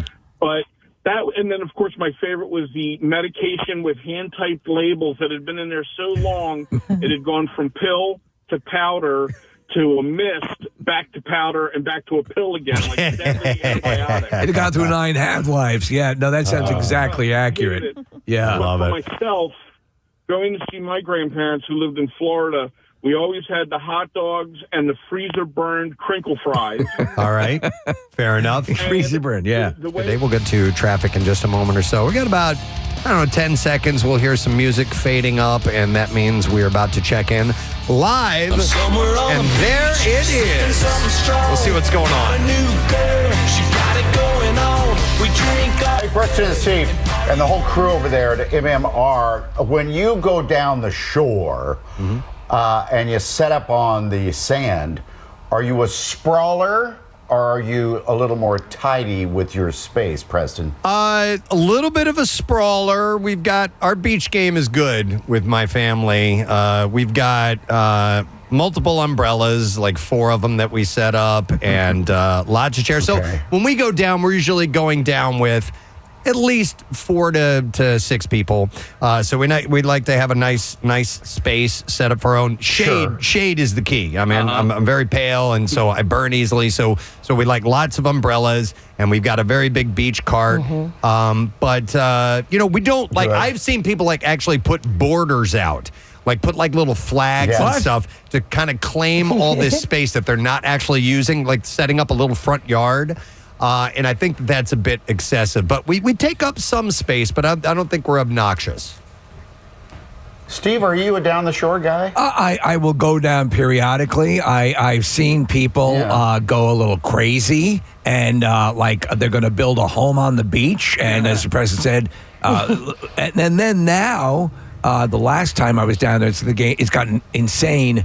The umbrellas now, they have these inflatable ones that are enormous. Yeah. That eat up seems like half. I don't know if you guys have seen this, but they're just sprawling. No. Yeah. They're inflatable. Yeah. And you've seen them, Preston? Is it an inflatable house? Well, it's an inflatable covering that is like a big inflatable canopy. Nah, I haven't seen that. I've seen ones that use the wind, that use the breeze. Nah, I haven't seen any of the inflatables. But what I do see a lot of are the cabana type of setups, which have become pretty prevalent. And we went down not that long ago, a couple of weeks ago, and we had some friends that were staying with us, and my friend Lori and I were going to go down, and we're gonna get our setup and go down early. And we got down really early to where we're like, we'll have the pick of the litter on the beach. No, somebody in the area that we like to set up, because it's right next to these pilings that have this open area. Anyhow, they had already set up a cabana and had left. They left their chairs and left the cabana. And we sat there. We set up behind them, and we sat there for a good 2 hours before anybody from that setup even showed up. It's bogus. And I think that's a lame move. Alex, you want to admit what you do when you go to a resort like in the Caribbean? Don't say you put your towels. Don't say you put your towels. That is no. Listen. I wake up early, and yes, I do like to scope out. I put a little towel or a book. I just grab something to eat, and then go back to bed. Well, no, I don't go back to bed, but I will go eat or something, and then I go sit. Because if you go eat or you wake up later, you're gonna miss it all, and then they're all booked up. At least I'm still putting in the effort of waking up early. Your voice is getting high. No, yes. I'm defending myself. No. The effort of getting up early. You get up early for and then you go back to sleep. Wait a minute. I think there needs to be a living, sentient being that you've paid to sit there. That's fine if you want to do that. In order to claim your space, and especially if it's just like one time we were in Punta Cana, and somebody had just set resort towels on these chaise lounges or whatever, and I'm like, oh. The resort leaves us towels. That's great. Yeah. Awesome. And it seemed like it made sense to me. So I sat down. I'm sitting there reading a book. I'm there for like an hour. And somebody comes over and they're like, you're sitting in my space. I'm like, no, I'm not. And it was a thing. They went and got people from the resort. The audacity. I started to stand my ground. This is awesome. And I eventually, I caved. It's one of those moments I regret. No. I should have held my ground. No. Because they were being a jerk. Yeah. You should have gone John McClane on the... Yeah, no. That's right. Not cool, Now I'll Alex. think of Preston the next time I want to do this act. Alex, and don't do it. Either you pay someone to sit on the seat or you get a real doll that looks like you and put it on. But I mean, I actually have that doll. You do? Yeah. It's the Alex Hollis line. It's part of the Mike Jerry collection. I didn't know people felt so strongly. Oh, that's strong right there. Oh, yeah. Punch him out in Punta Cana. Thanks, guys. Have a wonderful vacation. Thank you, guys. We'll see you in a couple weeks. All right. Yeah, no, dude. No, I don't think that's right. My blood was boiling. Oh, yeah. Boiling. Here's what happens. These people, and so it was two older people that had done it. They came down, and I'm like, no, I've been here for like an hour. No one's been here. And then they went and got their daughter, and she came down and started complaining. And then the daughter goes and gets somebody from the resort. I'm like, you've got to be kidding me. You have to be kidding me. By the way, I would imagine that most resorts and most places that are well run would frown on laying out a standard resort towel and making that your marker. Yeah. If you're going to use it, you need to be there. You can't just say in 6 hours, I'm going to be sitting here. That's ridiculous. You can get up to go to the bathroom or get in the pool or go get something to eat. But to leave for minutes and minutes and minutes on time, knowing full well. Hour. Yeah. What's an hour tops? Yeah. Well, I mean, listen, a half hour. That's what I was going to say. 30 minutes. Yeah. You can go in the pool. You can go to the ocean. You can you can wander around. Like go to the bar. But like the towel on the chair only really reserves your space for 30, 45 minutes. That sounds about right. Especially, your ass has to sit in that seat first. You can't just chuck towels and then walk away. Yeah. You know what I mean? You know what? And a lot of people will consider it gauche. I will take a full-out dump on the chaise lounge. And that's the way to do I'll it. know man. it's yours. Yeah, it's DNA. mine. This is my DNA. Mark your territory. And by the way, it wasn't in Punta Cana. Where did we go for mystery trip? Not Jamaica, but the other one. Tulum. Tulum. That was it. Yeah. So I don't want to crap on Punta Cana. It haunts you. It does haunts you. I get angry. I felt I got taken advantage of, and I hate that. Where did we go in Jamaica? I forget. Where? Yeah.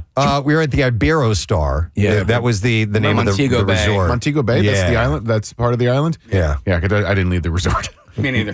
You didn't either? Okay. No. You didn't go to the waterfall? No. That was fun. I did wander around in circles for several hours because I was so damn high. Yeah, it happens. Definitely happens. All right, we could go on and on, but we need to get a look at traffic, and Marissa's going to get you there. Marissa, what's going on so far this morning? 76 eastbound, we're jammed up from the Boulevard out to 30th Street, westbound from the Boulevard to Gladwin. 95 southbound from Cottman out to Allegheny with that road construction on the right lane. 295 southbound in New Jersey, we're slowing from Warwick Road to 42. 42 northbound from Lower Landing Road to Creek Road, and 55 northbound from Deptford to the 42 freeway. This traffic report is brought to you by the local Ream Pro partners at thereamteam.com. When you want your home to feel like a dream, it has to be Ream. Stay cool with a high-efficiency AC system from Ream, RHEEM. Find your Ream Pro partner at thereamteam.com. And that's your traffic on 93.3 WMMR. WMMR presents Preston and Steve's Bizarre File. Brought to you by Delco Trimlight. You can visit delcotrimlight.com to schedule an estimate on installation of the coolest permanent programmable holiday lighting system around. This is a really interesting and scary story. An encounter with a real-life grizzly bear couldn't wipe the smile off of one fisherman because it was part of his mascot costume. The Seattle Kraken's mascot, Bowie. Yeah. Was part of a team filming a fishing sequence in a stream when they found themselves in a hairy situation. Team center John Hayden, who narrated the action both as it was happening and after the fact, said at the top of the clip shared to Bowie, that's the name of the character, Bowie's page, as well as the main NHL page. It said, while we were fishing, we had a pretty close call with a couple of bears. It was a pretty calm and understated way to express what viewers were about to witness as the footage quickly shifted to the moment that Bowie, Hayden, and their video team were standing in the stream filming in their waders. Out of nowhere, a bear emerged on the shoreline, but he definitely didn't stay there long, as he can quickly be seen slipping into the water and making his way toward the people as they immediately decided to try and move downstream. It's a grizzly, by the way. It's a friggin' grizzly bear, yeah. As Hayden hands his fly fishing pole to a crew member and they begin to move, the bear continues to follow, clearly drawn by something. As it turns out, that something might have been the oversized costume and head of Bowie the sea troll, who was also moving as quickly as he could. At one point, the bear picked up its feet and began to charge towards the team, appearing specifically to target the sea troll. And it was a terrifying moment as the bear let loose with a loud growl before finally settling down just a few yards from the team. Bowie, Hayden, and the rest of the crew were extremely lucky that they got out of it okay, as Hayden described the close call. One crew member could be heard saying, that last little sprint, I was worried for you, Bowie. And Bowie was clearly worried for himself, shaking his head as his fellow mascots weighed in on his terrifying near bear encounter. In fact, Gritty was one of the first to comment and said, always remember, they're more scared of you than you are of them. Bailey of the Los Angeles Kings said, aren't you supposed to boop them on the nose if they come too close? And fellow Seattle mascot Blitz of the Seahawks commented, bear, and then in quotations, I wonder what troll tastes like. So, dude, they are lucky that something bad did not happen. Watch the video, because you know that a grizzly bear can cover that distance pretty quickly. Oh, yeah. And he could have been meat. And, of course, the hockey player's like, yeah, we had a little thing happen. You know, this is a bear. That's all. Mascot was eaten by a bear. Wow. All right. Now, here's another one from the world of sports. And I have a third story to add that Nick sent me this morning that goes with this.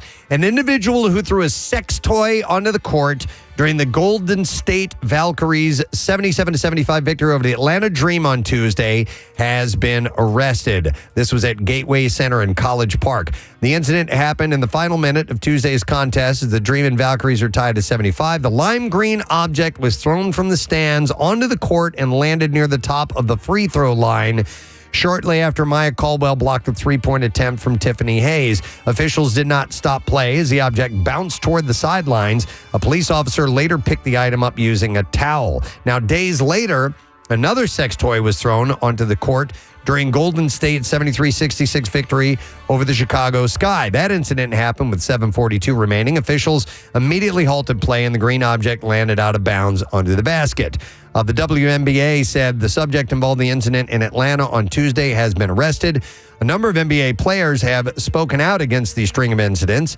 Elizabeth Williams, who's with the Sky, said it's super disrespectful, while Indiana Fever guard Sophie Cunningham said flying objects on the court could hurt us. The WNBA said any spectator caught throwing anything on the court will be immediately ejected and face a minimum 1-year ban in addition to facing charges. Now, this one happened. Another one. A sex toy landed near Indiana's Sophie Cunningham after it was thrown from the stands. Or was this the same game? No, it's last night. Yeah, Last night. In L.A. as the Fever played the Sparks on Tuesday night. The incident at Crypto.com Arena occurred with 2:05 left in the second quarter with the green, again, a green one. Yeah. A green seems to be the object color. landing in the lane near Cunningham, who had been vocal on social media about fans throwing toys onto the court. Fever coach Stephanie White said, we don't know who these people are. We came to play a game and we want people to see us play. I think it's just that simple and we cannot control everybody's actions. According to social media posts, green toys were also thrown in Phoenix and New York on Tuesday night, but that they didn't reach the court. The one at Barclays Center landed near a child. So I don't know what the story is. Are these guys that don't like women's basketball and they're doing some kind of a statement by throwing a penis out onto I the don't know. floor? Whatever this case is, she insists they're going to come down hard on it. Wow. So I think they're just being chuckleheads and they think they're being funny. Okay.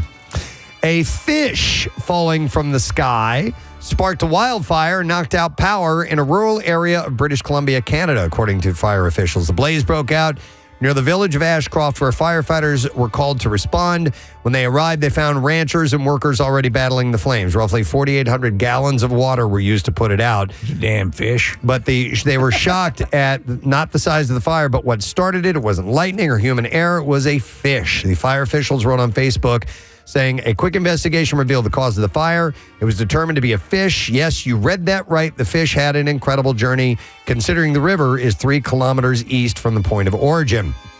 Officials say an osprey dropped its catch onto the power line. The impact sent sparks and embers flying into dry brush, triggering the fire. They said, we do suspect by the size of the fish and the heat of the day probably caused a rather tired bird to drop its catch. The bird responsible didn't stick around, but appears to have escaped unharmed.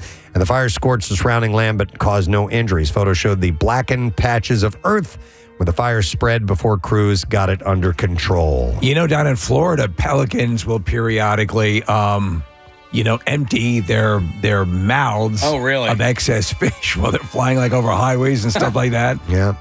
One last story. Air India passengers were left panicked and disgusted after spotting cockroaches on their flight from San Francisco to Mumbai. Forget it. Flyers aboard flight AI-180 Excuse me, I have to catch a connecting flight. faced the unsettling inconvenience when 2 passengers noticed the oval-shaped insects in the cabin after the flight took off on Sunday.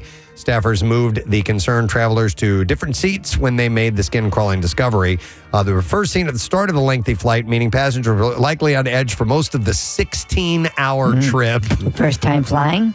Air India said the flight made its scheduled refueling stop in Kolkata. Scrunch your toes on the carpet. It'll relax you. The crew promptly conducted a deep cleaning process to address the issue, so they got them out of there. Once you have them on board, though, it's almost impossible to get off. Yep, and that is what I have in the bizarre file for now for you.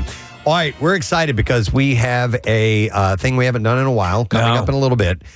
we're going to have a mystery guest on the program. I mean, we're so tied into everything that's going on. It's hard to pull a mystery off on us, but we're looking forward to this. Casey and Marissa were the ones who booked this person, so they know who they are, so they can't play. It's just going to be me and Steve and Nick in the studio, blindfolded, yes or no questions, 5 minutes on the clock, trying to figure out who it is that we have before us. And then we'll talk to them afterwards. We'll take our blindfolds off, right? We're working, after we figure out who they are. We are working on trying to find a way that you can win something with this. Hold on, Marissa's going to chime in. I have it figured out. If I can just reveal it. Yeah, sure. All right. So it's your choices are Preston, Steve, Nick, or nobody. You can text your guest right now to 610-660-9333, and that's for a chance to win passes to the Wildwood Tattoo Beach Convention this weekend in Wildwood Convention Center. So it's just text the word Preston, text the word Steve, Nick, or nobody, one word, to 610-660-9333. Okay, And it's very easy. We'll draw a winner from the group that is that gets it correct. And so for people who think that they can guess multiple names, it's the first one you guess. Only one text. If you text multiple names, you will not get a bounce back because it doesn't count. All right. I like that. Thank you, Marissa, for setting that up. So you can do that now if you like. So go ahead, and that's do it only if you're interested in going to the Wildwood Tattoo Convention this weekend. Yes, okay. All right. We're going to take a quick break. We'll come back. Mystery guest on the way. Stay with us.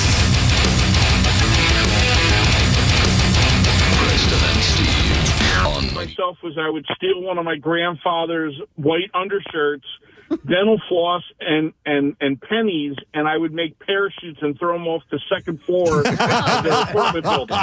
That's great. Yes. Very creative. All right, Michael. Thanks, man. I appreciate it. You know what I most vividly remember, most clearly remember, from my grandparents' house was not anything in their house, but what we used to do over there. And for whatever reason, I was like I was like an actress when I was younger. I like to pretend and all this stuff. And I would make my brother pretend that we were hitchhiking because my grandparents lived in an apartment. So there was where you would park. My mom would let us walk down the street before she got to the main road. And so I would pretend we were hitchhiking and we didn't know my parents. And my brother was so little at the time and he used to cry and be like, "No, that's our mom." And I'd be like, "No, it's not. We're hitchhiking. We're getting in with strangers." So you'd play with the neighborhood. Yeah. Wow. I would make my mom, drive past us, and I'd wave her down with my thumb out. Wow. That's nice. I will go next to, let me go to Paul. Hey, Paul, good morning. Good morning. Good morning. What's up, Paul? Oh, MMR rocks, partner. Trust Thanks. me. Appreciate it, man. Hey, look, I'm old school for sure. Okay. But what I remember at my grandparents' house, man, they lived in the country. They lived in Blackwood, New Jersey a long time ago. All right. And they actually had a well in the house. Whoa. Oh, my God. That's awesome. A well when we wanted water, we would have to go to the well, which was just offside the kitchen. And it was a well that we had to let the bucket down and bring it up. Dude. And use water like that. And that's what I always remembered about my grandparents' house. Paul, wow. I'd be amazed as a kid. I'd be amazed now to see that old school. Did you end up playing with that a lot? Oh, say that again, please. Did you end up playing with the well a lot? Because it's a freaking well. Yeah, trust me, man. It was and the water was ice cold.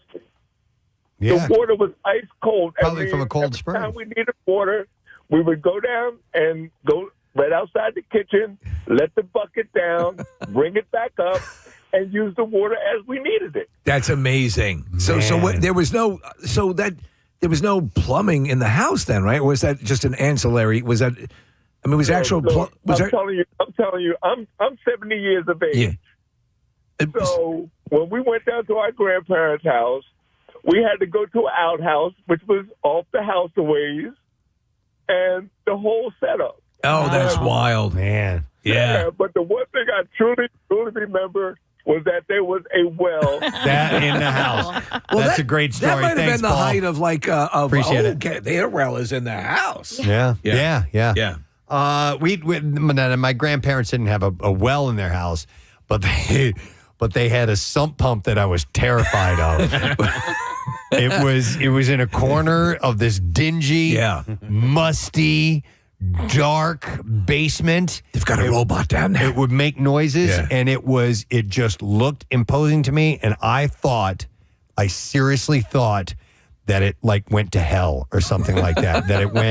That there were demons in there or something like that. Like Amityville 3D has near the sump pump, there was a hole that went to hell. You know what else my grandparents had? Down by the sump pump, they had a small set of shelves that they would keep emergency food there for whatever reason. It was all canned stuff that had been there. This is pre-prepper. It was already ancient when I was a little kid. And it looked disgusting. Yeah, of course. You know? And I wouldn't venture to that part of the basement too often. Wow, that sounds like It scared me. Did they have the piece of furniture that terrified you, or was it your parents? No, that was my parents. Okay, we had a chair that I was scared of. It looked like the evil Queens. It had a high back. It was black with gold trim on it. It had really high. It was a decorative chair. And I used to think that, like Maleficent sat in that thing or something like what that. if you came home one day and the sump pump was sitting in the chair? I would have left my family. No! Kathy, on this list, it says the fancy for guests living room that was filled with plastic-covered furniture and you weren't allowed to play in. Yeah, never got that. And, there's a lot of pictures on this list, which I wish you guys could see, because there's one, it says these exact wooden and cork coasters in their dining or living room. And I'm going to show you a picture of these. And yes. Yep. Where you pulled them out of the little container that they lived in. Yeah, it was like a little folder. Yeah. I think it was like stacked poker chips. Yeah. On that furniture thing, with the covering in plastic, I never got a definitive answer. The Kostanowiczes, and I was friends with Randy up the block, his entire living room everything was sealed, hermetically sealed in plastic. But I never asked the question, is the end result just to preserve the looks of the furniture? I think it is. But I mean, was there ever a hybrid where you could take them off if you wanted to sit on them? It seemed like going against purposes to sit on cold plastic. Yeah, I don't know. But it was maybe for a formal event. Like Possibly. they would unzip the plastic and let if they were going to have several people in the parlor or whatever it is. Kathy, I remember, because you were the one that brought it up, I remember some friends who not only had the plastic on their furniture, but they had a runner. The runner. Oh, yes. Plastic covered. Yes. I've never seen anything like that. Oh my God. So that wasn't my grandparents' house. My grandparents didn't have the plastic covered furniture. It was my piano teacher. And everything in the room where I guess she would have her clients come and she would teach piano, everything was covered in plastic. And the runner went from the front door and you had to walk on it into the kitchen? Into the living room. And then you had to walk through the living room to the piano. There was another runner. Like, she basically didn't want anyone's dirt anywhere in her house. And the runner was plastic covered. Plastic. Yep. Wow. So we actually did not have any of our furniture covered in the plastic, but we did have a runner that came from the front door to the kitchen, to the tiled kitchen floor, and that was, you had to stay on that. That was the thing. So but was it plastic? It was plastic. Oh, okay. Yeah. All right, we're going to things you find at your grandmother's house, or maybe stuff that you played with at your grandparents' house as well. I'm going to go to Joe. Hey, Joe, good morning. Okay. Joe, you're on the air, buddy. What's up? Hey, how you doing? Good. What's going on, my man?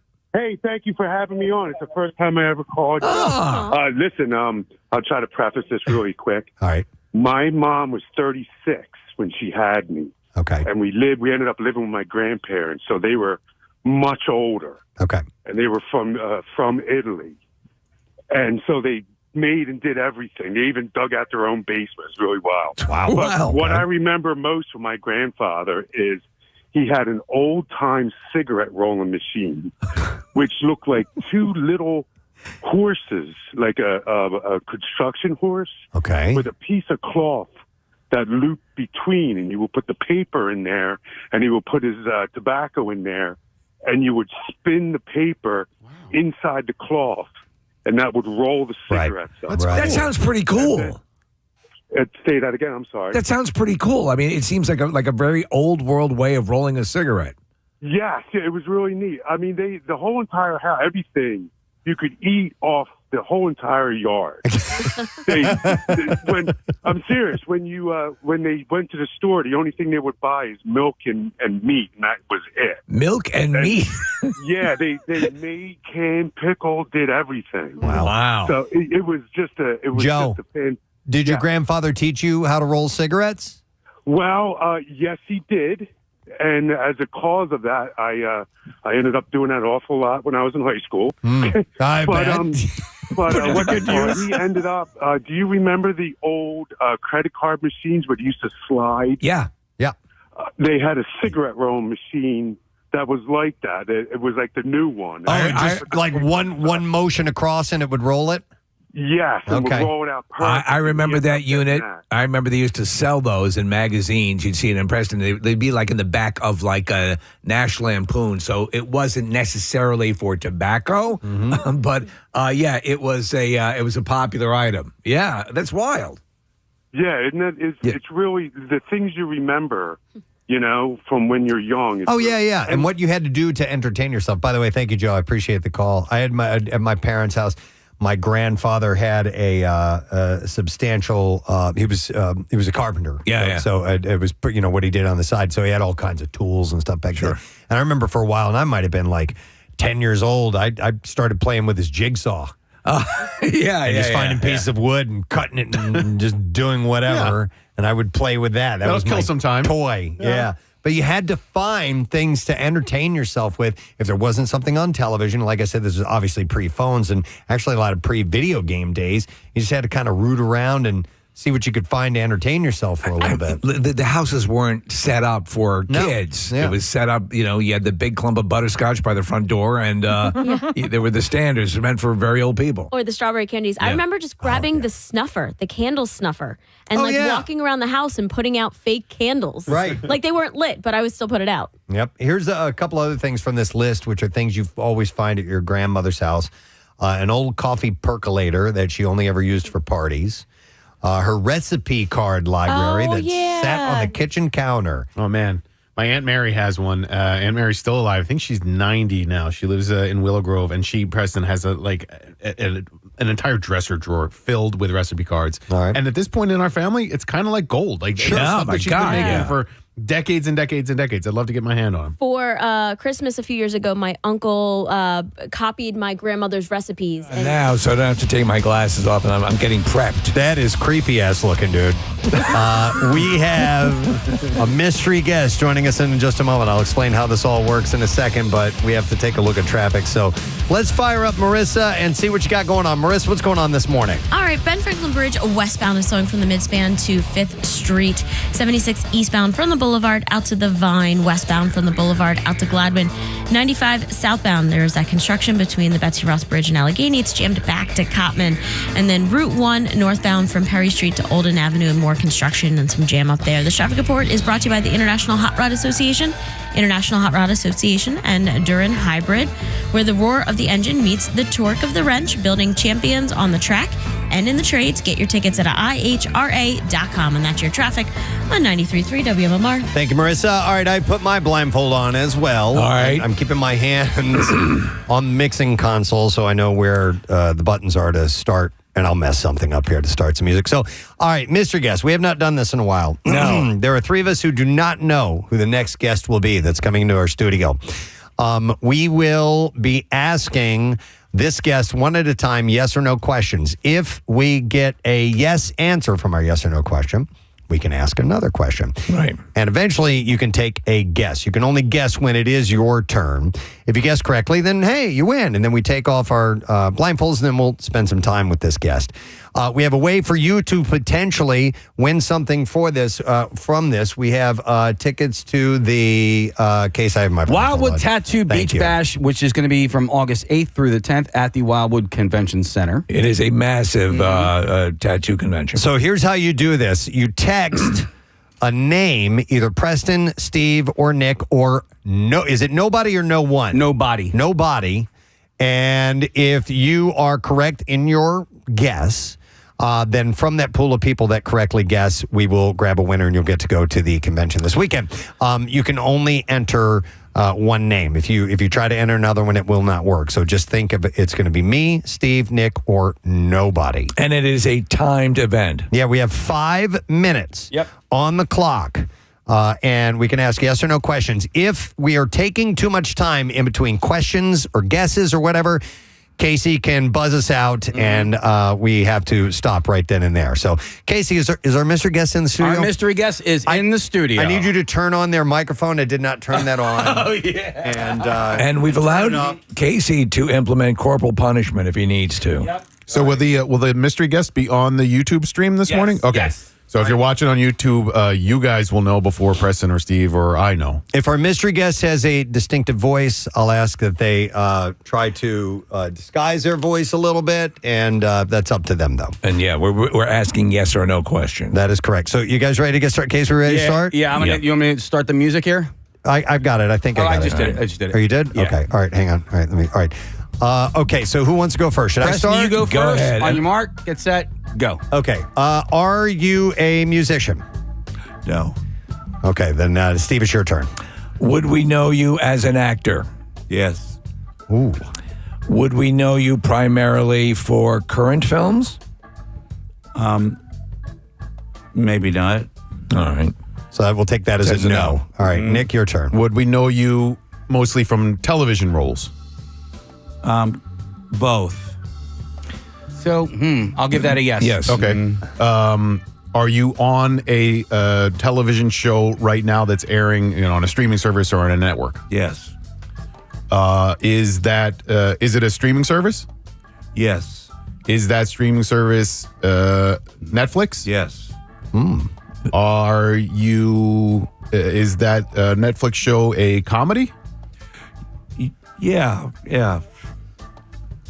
Action comedy, I guess. Action comedy. Oh man.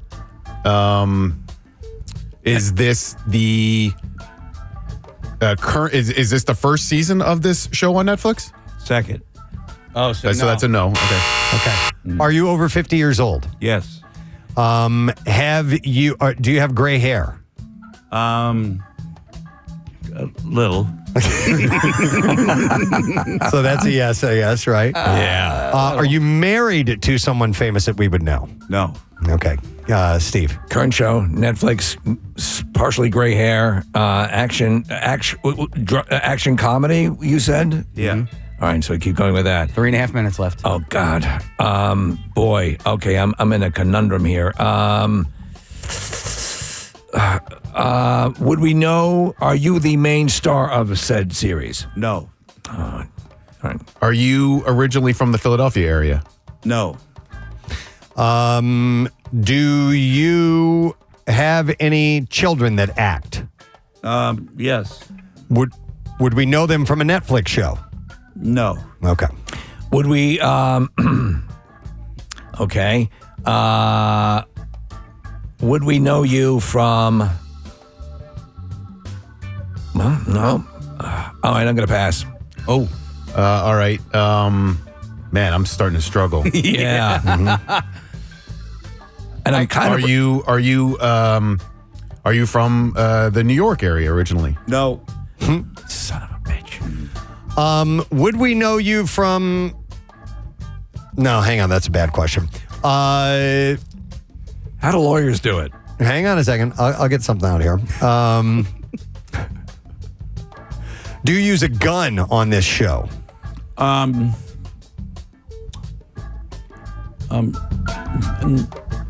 yet. Not yet. Okay. So that's a no. That's a no. Steve? All right. Would we know you? You say you've done television and film. Would we know you?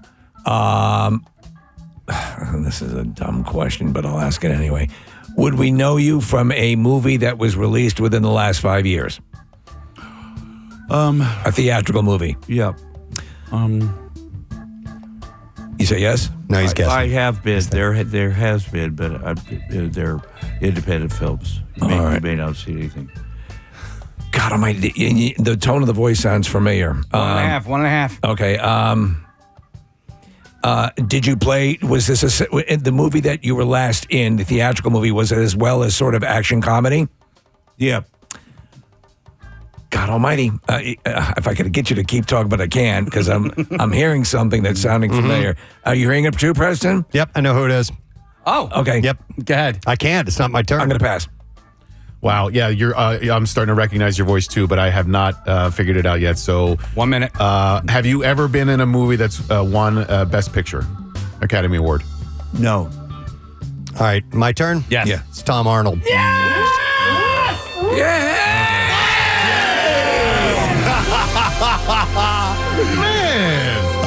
Dude, it's good to see you. Nice to see you too. My son screwed you guys up because he said I had gray hair. I had it dyed again yesterday. He's trying to hold me to the fire. I guess I would have a little gray hair. Tom, we've had you in before in the studio. Yeah, You're a great guest. You're always one of our favorites. Preston, how did you get it? The tone, Tom's right? voice is a little bit. I heard a little bit of the nasal come in there, and I'm like, and it just. I thought of the line, it's called ice and it's a little slick. And I heard that for some reason from True Lies.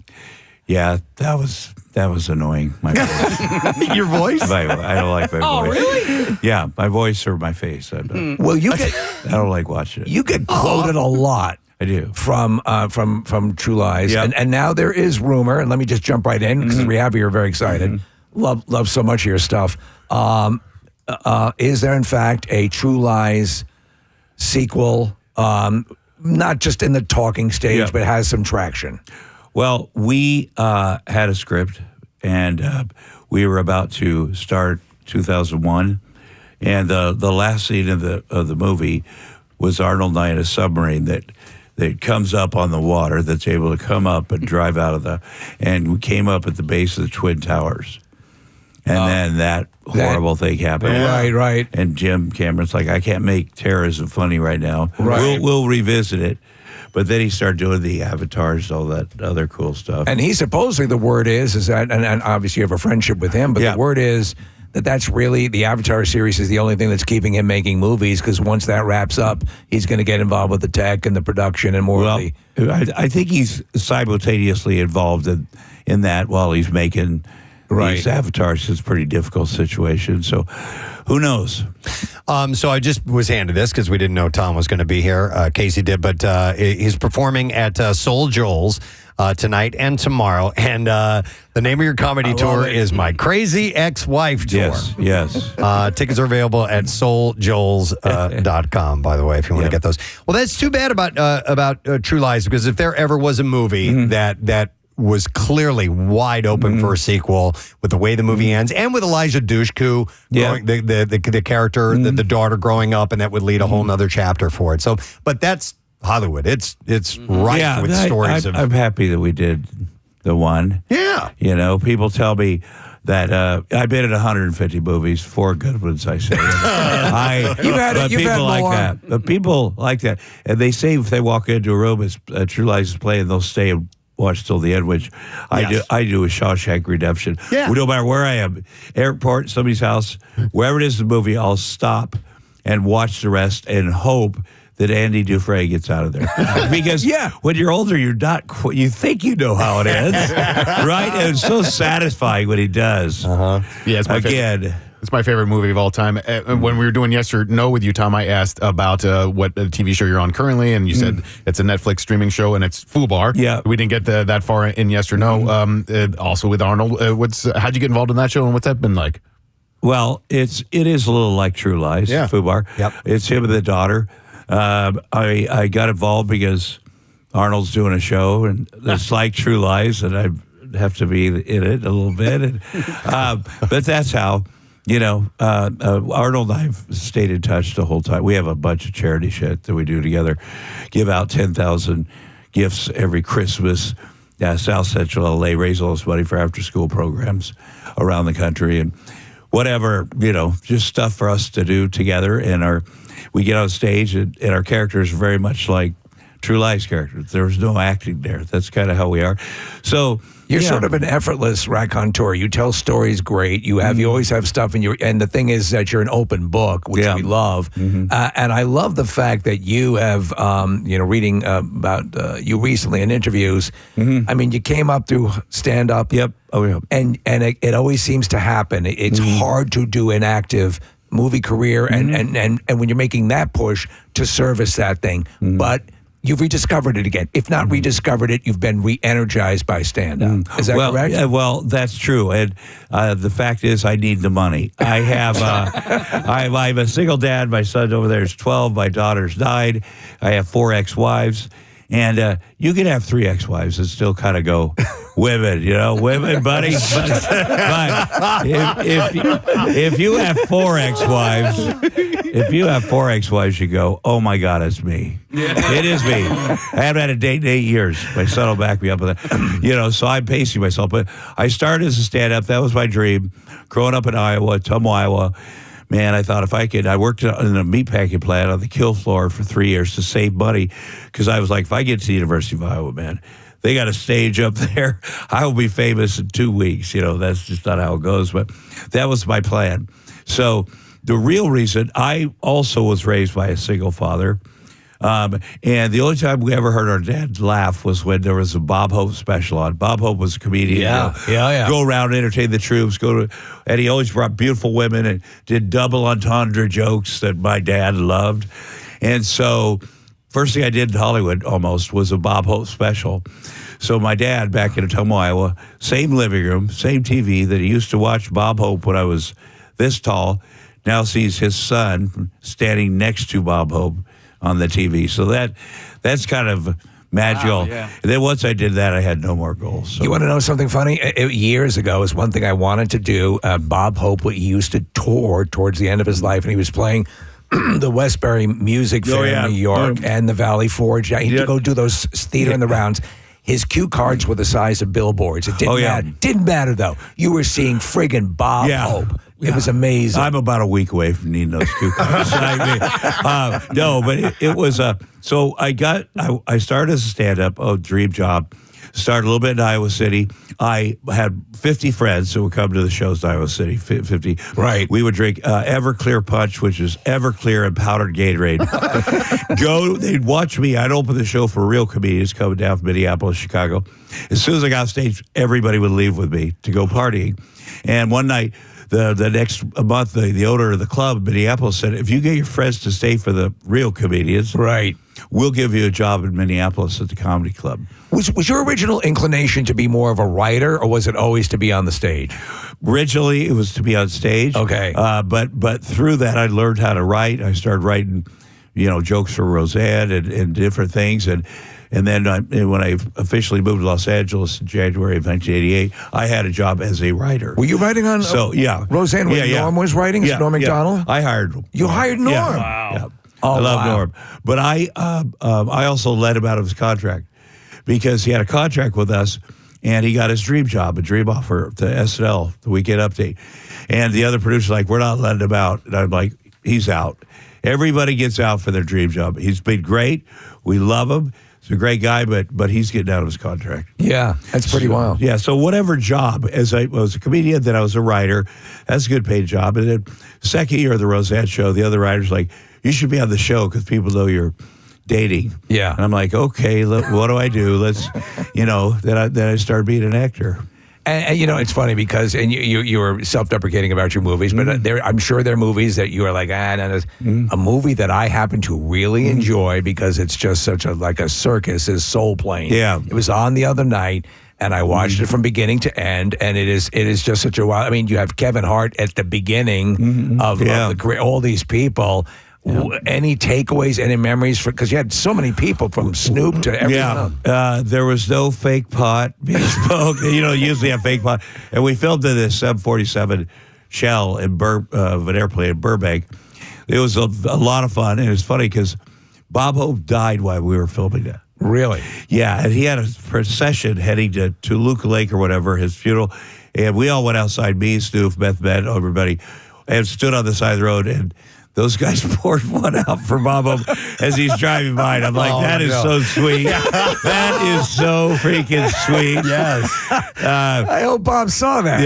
Yeah. Well, maybe, but he, I saw Monique beat up Kevin Hart. That was fun. But I think we all had a very good time doing that. And so, and a young Sofia Vergara. Her first job. Yeah. She's amazing. Yeah. Wanted to ask Tom, I didn't know you were from Ottumwa, Iowa. Yeah. And the only reason I know of Ottumwa, Iowa was because of Radar O'Reilly on MASH. Not a real person. No, not a real person at all. Gary Berghoff, but that's all you ever heard. Were you growing up when that show was on, when MASH was on? Were you still living there? Yes, probably would have started for sure. We had also a Miss Universe and a Miss America from my hometown. Wow. Which was amazing. Okay. Anything that has where Ottumwa comes up, is a big thing. But it's got to be a big deal that you're from there for the people. It is a very big deal. Yeah, that's cool. And they're very big. They're part of it. Yeah. I was saving money for college. I got fired from the meatpacking plant. And because that was pretty good, that was the best job in our town. So my grandpa had worked there 50 years. I just wanted to work there enough to get my money for college. I got fired because I started going to community college during the day, and then I'd work in the smokehouse at Hormel all night. And one night I said to my buddies, I'm calling in sick. There's a party. We have to have a college experience, man. There's a party, calling in sick. So we go to this community college party. And it gets over at about 8:15. Community college average age is like 61 years old. It's not. It's not the University of Iowa. So, but really bummed, and we're heading back to the dorm. I'm like, guys, I know what we're going to do. Something super collegey. We're going to go streaking. And so we went. Me and Mike and Mo. We're still buddies to this day. We take off our clothes, put our shorts on our heads, run into our diner downtown, Mr. Quick's. Jump up on the table, start yelling, and there's no one there. I swear to God. And our buddy who works in the kitchen won't even come out to humor us. It was so depressing. So we get back in the car, and everybody's sad. And I go, wait a minute, I know where there are people. Jefferson Square Manor, the old folks home. Not the old people. We're not perverts, but the nurses will think this is hilarious. And as usual, they did not. And the police had surrounded our car by the time we came out of there. And we jump in the back seat, me and Mike Moe, three big fat guys, naked guys rubbing asses, trying to get our shorts on, and we are surrounded. So I said, guys, we're busted. I'm going to step out of here and put on my shorts like a human being. As soon as I step out, this cop, Jonesy, because all the cops are down, handcuffs me behind my back. I'm like, okay, dude, you got to let these handcuffs. I got to get a little blood flowing. Everybody I've ever met to drive by. Come on, buddy, let me. This is bad. But I got fired for Hormel. Because if you're arrested for public nudity in a small town, it will be in a paper, and your boss at Hormel will go, shoot. So then I really needed to scramble to get some money, and the people, I ended up walking 21 miles in my underwear from Albee, Iowa to Ottumwa, Iowa. From here to there in underwear, I called it, middle of winter, and people in southeast Iowa all over donated money. My buddy's dad had a car dealership. They did all the advertising, just like NASCAR, and all these big fans, and they really came through for me. People, wow, your life is full of stuff, that is just amazing. And I was reading about you. You apparently were working like when you were like a young teenager. We were working on a farm. Yeah, and a lot of farms. They wouldn't get you in off the fields, and they would just crop dust over you. Yeah. Well, here's the thing, and I hear this a lot because people are trying to send the farm workers back to wherever. Yeah. It is devastating our business. Yeah. It's devastating the farm business in California. There has to be a better way. So when we were 12, you go down the church parking lot and get on a school bus with drifters, adults, and they'll drive you 20 miles away from your house. And you said you're 12 at this time. Yeah, and your parents are like, that's fine. I'm the oldest of 7, so I assume they're like, we got more. Yeah. They put you out in the middle of a cornfield. You're 12, your boss is 14, a 14-year-old boy. Yeah. The worst human being in the world. And you get in the fields, and then the crop dusters, you hear them coming. They didn't pull us out. Our hair was wet from the pesticides. Just did, And then one time we got fired 20 miles from home because I got into a fight with my 14-year-old freaking boss. Fired us. And so we all had to hitchhike 20 miles back to our house. And I got fired before lunch, our crew did. And I didn't want my dad to see that I hadn't eaten lunch because I thought he'd be very upset. So as soon as I got home, I called the owner of McCurdy Seed. That's the big company. And I said, I was working hard. I got fired. I want to come back. And he said, no one's ever asked me to come back to work here. You come back tomorrow. So I didn't even have to tell my dad. Oh, that's wild. Man, oh, man. If you're just tuning in, it's Tom Arnold. He was our mystery guest. He's going to be at Soul Joel's tonight and tomorrow. I wanted to ask you because I see you've got a series called Alaska Car. I did that. You already did that? Yeah, I shot that. Okay, and is that where's that living as far as streaming? They're selling it to whomever. Okay. Danny DeVito's daughter, Lucy, she's so good. Yeah. It's good. You got to do a bunch of stuff. Because of the money thing, I do a lot of small movies now that are sci-fi and horror. Because you love that. You're a big fan, are you not? Well, I am, but the point is, horror fans are huge. Sci-fi fans. You go to the Comic-Con, you have the lady next to me last time had been in the original Exorcist, 17 seconds. Original, and she had a line around the block. Wow. I'm like, that's what I'm going to do. Yeah. I'm going to do that. I want to get stuff because that's, kind of an annuity. You go to they sign all your pictures. So less than a year ago, I got an offer for this movie called Dragpires. It's vampires that are drag queens. Oh my God. So I'm like, let me look at that thing. Will they pay me in advance? Oh, in advance. Fly me down. Can we keep it to a day or two? Yeah. And so my agent's like, you got to look at how you die. And I go, and I die because I get into a fight with one, and she pulls my penis off. Oh, and my God. So I said, if it's going to be my real penis, I want more money. Joe, thinking my agent had a sense of humor. So I landed out there. I go right, meet the director. I said, can I see the penis? Because they have prosthetic, which I thought I will sign the hell out of these at the Comic-Con. Because people bring ice cube trays because of True Lies. Yeah. Because of True Lies. Yeah. The guy's like, oh, your boss said your agent said you didn't want to do it. Here's your throat that gets pulled out. I go, get the penis. I'm doing the penis. That's why I'm here. So did the penis. That's great. Because those fan fests are huge. Huge. You see, people are so loyal. These, I've done a couple movies. I'm grateful to have done them where I'm playing the mayor of Las Vegas and aliens are coming or whatever. And there's a crowd scene. Everybody in the crowd scene has a line. And I could tell that they weren't all actors. Yeah. So I started talking. They said, well, we paid money. We fly all over North America to be in these movies. We finance it. We love it. It's kind of what we do. And I thought that was very cool. Yeah, it's very cool. You're in a movie called, I'm just looking at your IMDb, Tom, and there's a movie called Ape versus Mecha Ape. And it came out in 2023. and I'm just curious, it sounds similar to the vampire movie that you were talking about. Like, it's a paycheck, obviously. Yeah. But, like, when you sign up for something like that, how much commitment do you have? Like, how long are you shooting a movie like that? Well, I think I shot one day there. Okay. Now, here's the problem. It was by my house. They have one of these studios with a courtroom, a jail, an airplane, a spaceship. All you just go room to room. And so, I said I'll work 12 hours one day. They pay in advance, cash. And what happens is I get there in the morning, they hand me 50 pages of dialogue. Whoa. And I'm like, because their goal is to have me in the movie at various until the end.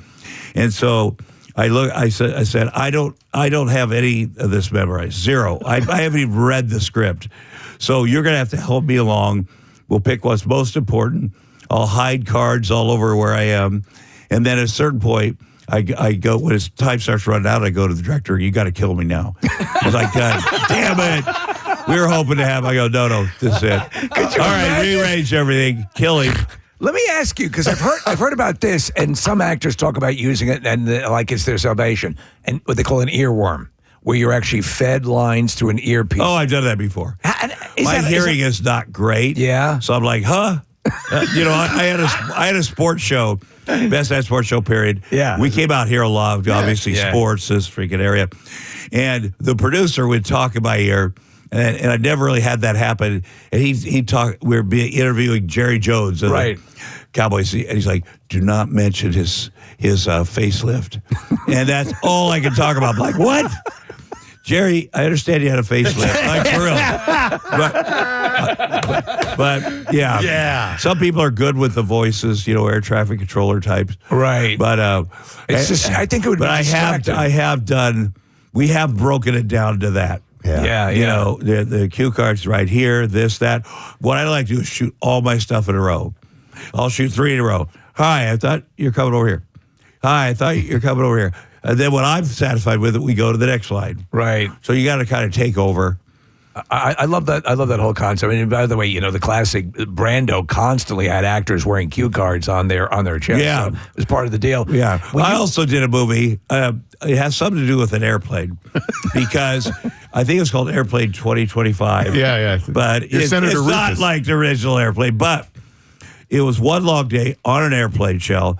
And at the end of the day, there's a younger woman sitting next to me, chit-chat, during the thing. I realized she's my daughter in the movie. I had no idea until the last shot. I go, wait a minute, are you my daughter? Yeah, I'm getting married. You're taking my boy. Oh, okay, it's all coming together now. Do you know your character's name in that movie? No, what was it? Senator Rufus. Yeah. Yeah, they did a thing at the end because we did run out of time where they didn't have time to run up and get my change of clothes, that place. So, you know, the director's like, will you put on my clothes? I'm like, no. But they shot me as if I'm in the wedding scene. I'm not in the wedding scene. Okay. But whatever they want to do, I don't give a damn. But you play a senator. Yes. I play a mayor, a senator? You're mayor. Yeah. I'm senator. And my daughter's getting married. I wanted to. There were some very cute women. Yeah. Because they're very fun. They're really hard working. They're young actors. Any potential number 5s or no? No.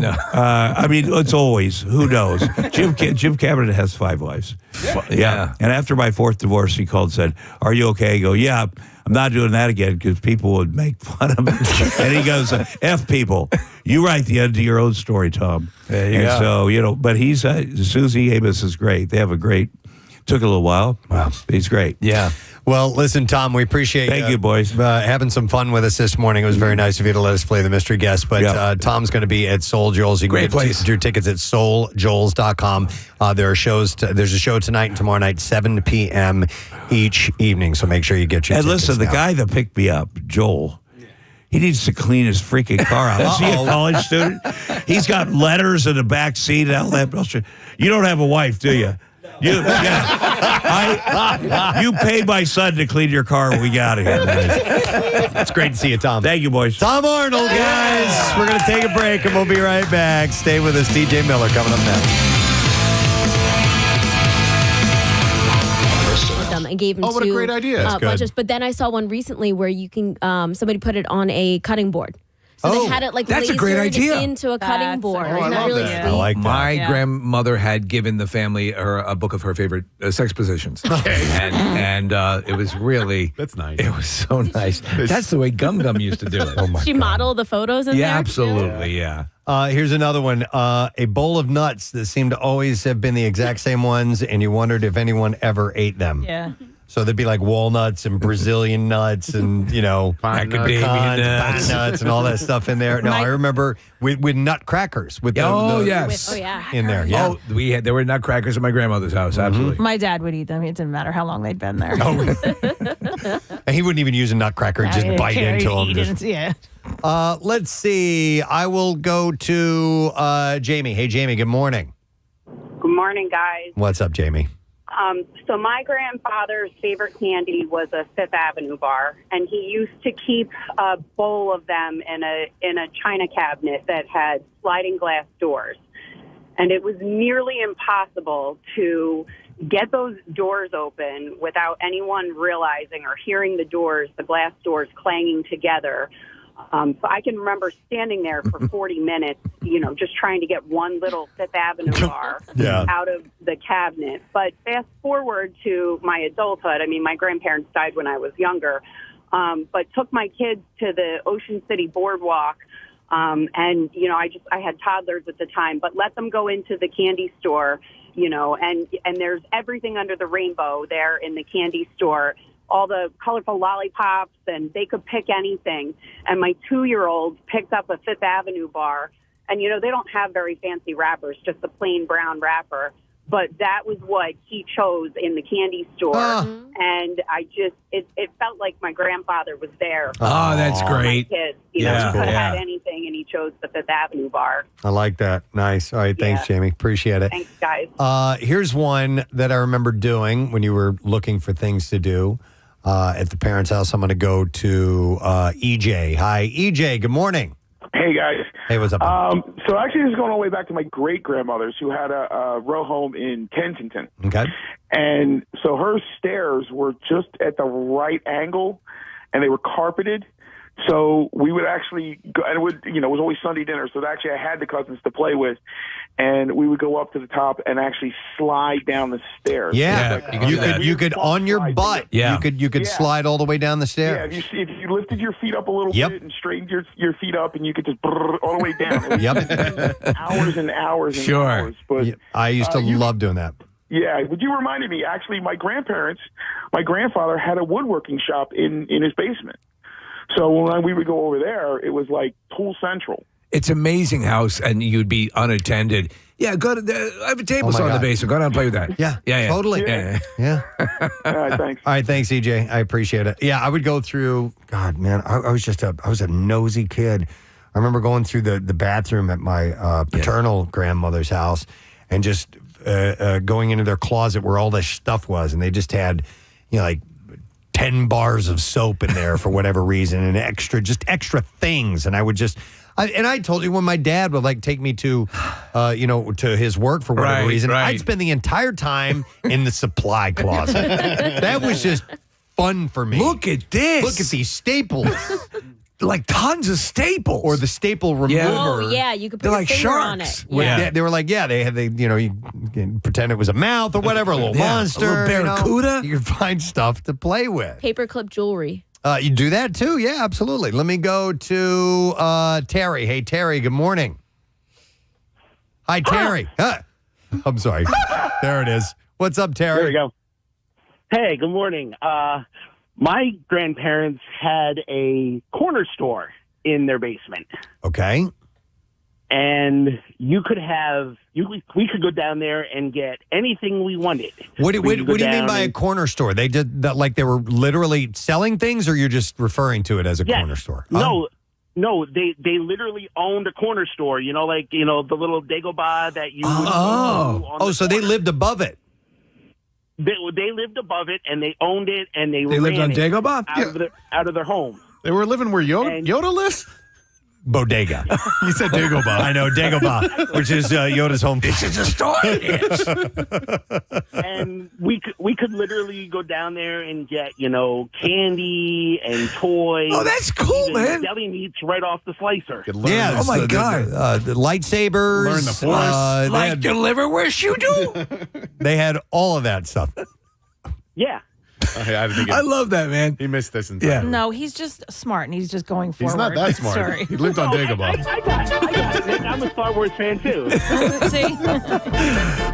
To have a store like that in your basement would have been like heaven. That's awesome. So, Terry, did they allow you to go down and just take the stuff you wanted, and they'd take it out in inventory later on? Yeah. The only thing we couldn't do is we couldn't actually slice the meats on the slices. All right, that makes sense. Yeah. That makes sense, Terry. You stay away from the deli cutter. That would be awesome. Yeah. But everything else would be great. All right, thanks. But everything else, I mean, they even let us ring up people on the register. I was wondering if they would let you guys do that. Ring up customers, you will. Oh my God. All right, thanks, man. Appreciate it.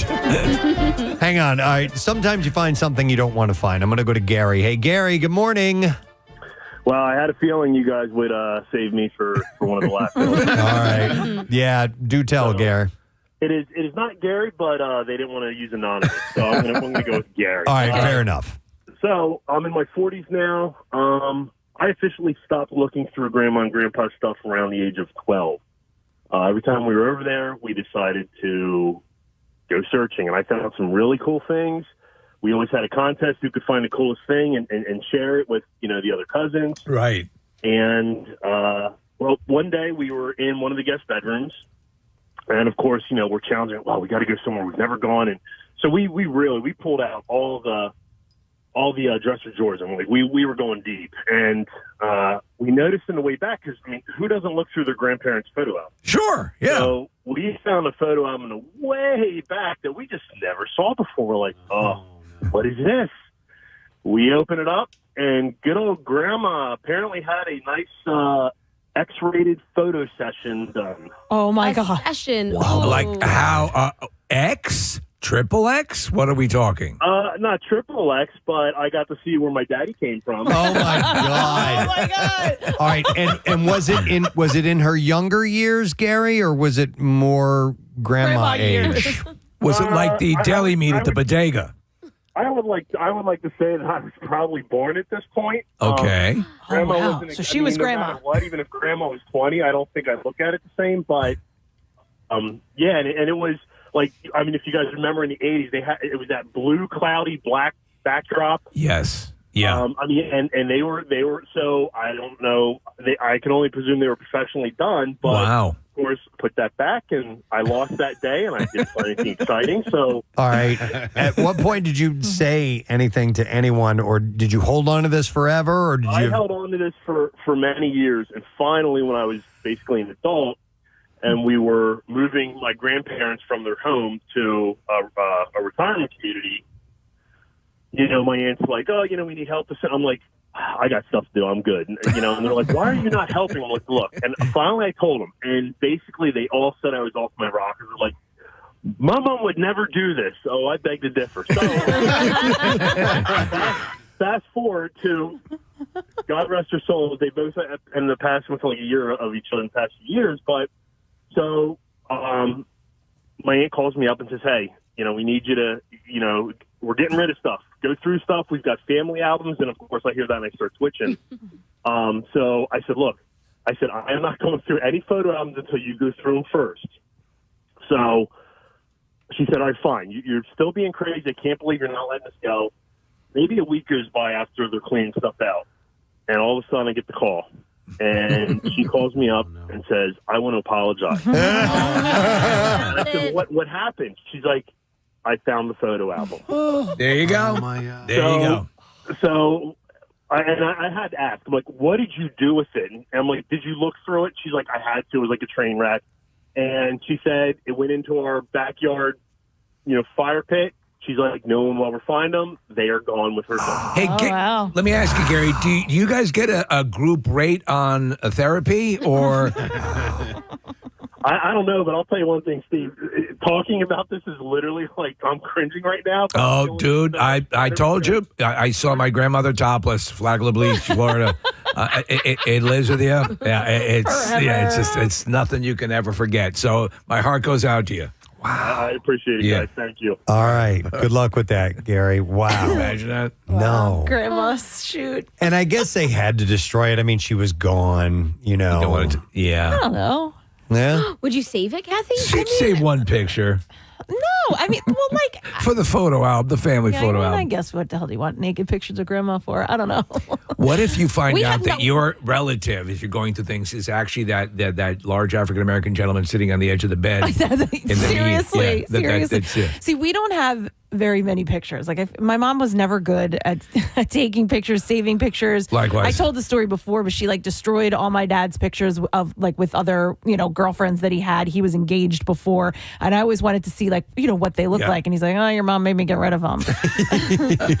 So I keep so many pictures. Yeah, we've got loads of family photos from back in the day, and I love going back and looking at them. That's why you are more inclined to do photo albums and Yeah, I do presentations it. and wall. It's in your blood. Yeah, because I always enjoyed it. Right. It was one of the things. My mom had this big canister of just a hodgepodge of photos. Yeah. Right. And every now and then, every once in a great while, we'd take them out and we'd throw them out on the floor and we'd start going through. They weren't arranged in any particular Right. way, and have a blast going through those. So yeah, my sister always kept photo albums, so I did that. Yeah, I mean, I don't really do it anymore. You can easily create them, sure, through laptops and programs. Where it's easier than ever to do it, you do it less. Yeah. Because it's just always sitting there. Yeah, but I think I should do some physical books, and you just Right. kind of set them out and have them there, and they're kind of fun to go through from time to time. We still got time for a couple of more. Let me go. Yeah, let me go with these are things you found at your grandparents' house or would play with at your grandparents' house. I'm going to go to Sean. Hey, Sean, good morning. Hey, Gadzooks, guys. Gadzooks, dude. What's up? So in addition to the story I wanted to share, I think my grandfather may have been that photographer. All right. No. Total joke. All Thoughts right. and prayers, though, Gary. My brother and I used to love the chairlift on my grandfather's stairs. Dude, I wanted. And he would not love when we would race it up and down the stairs.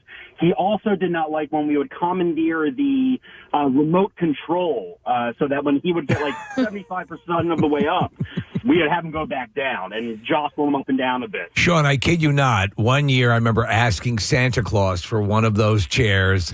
You know, I'm a kid, but it just looked like so much fun. Obviously, it's not fun if you're 90 and can barely get up one step. But what was so you would have the remote. Your grandfather would be going up the steps, and you'd be able to take control of it and start lowering it and F with him a bit.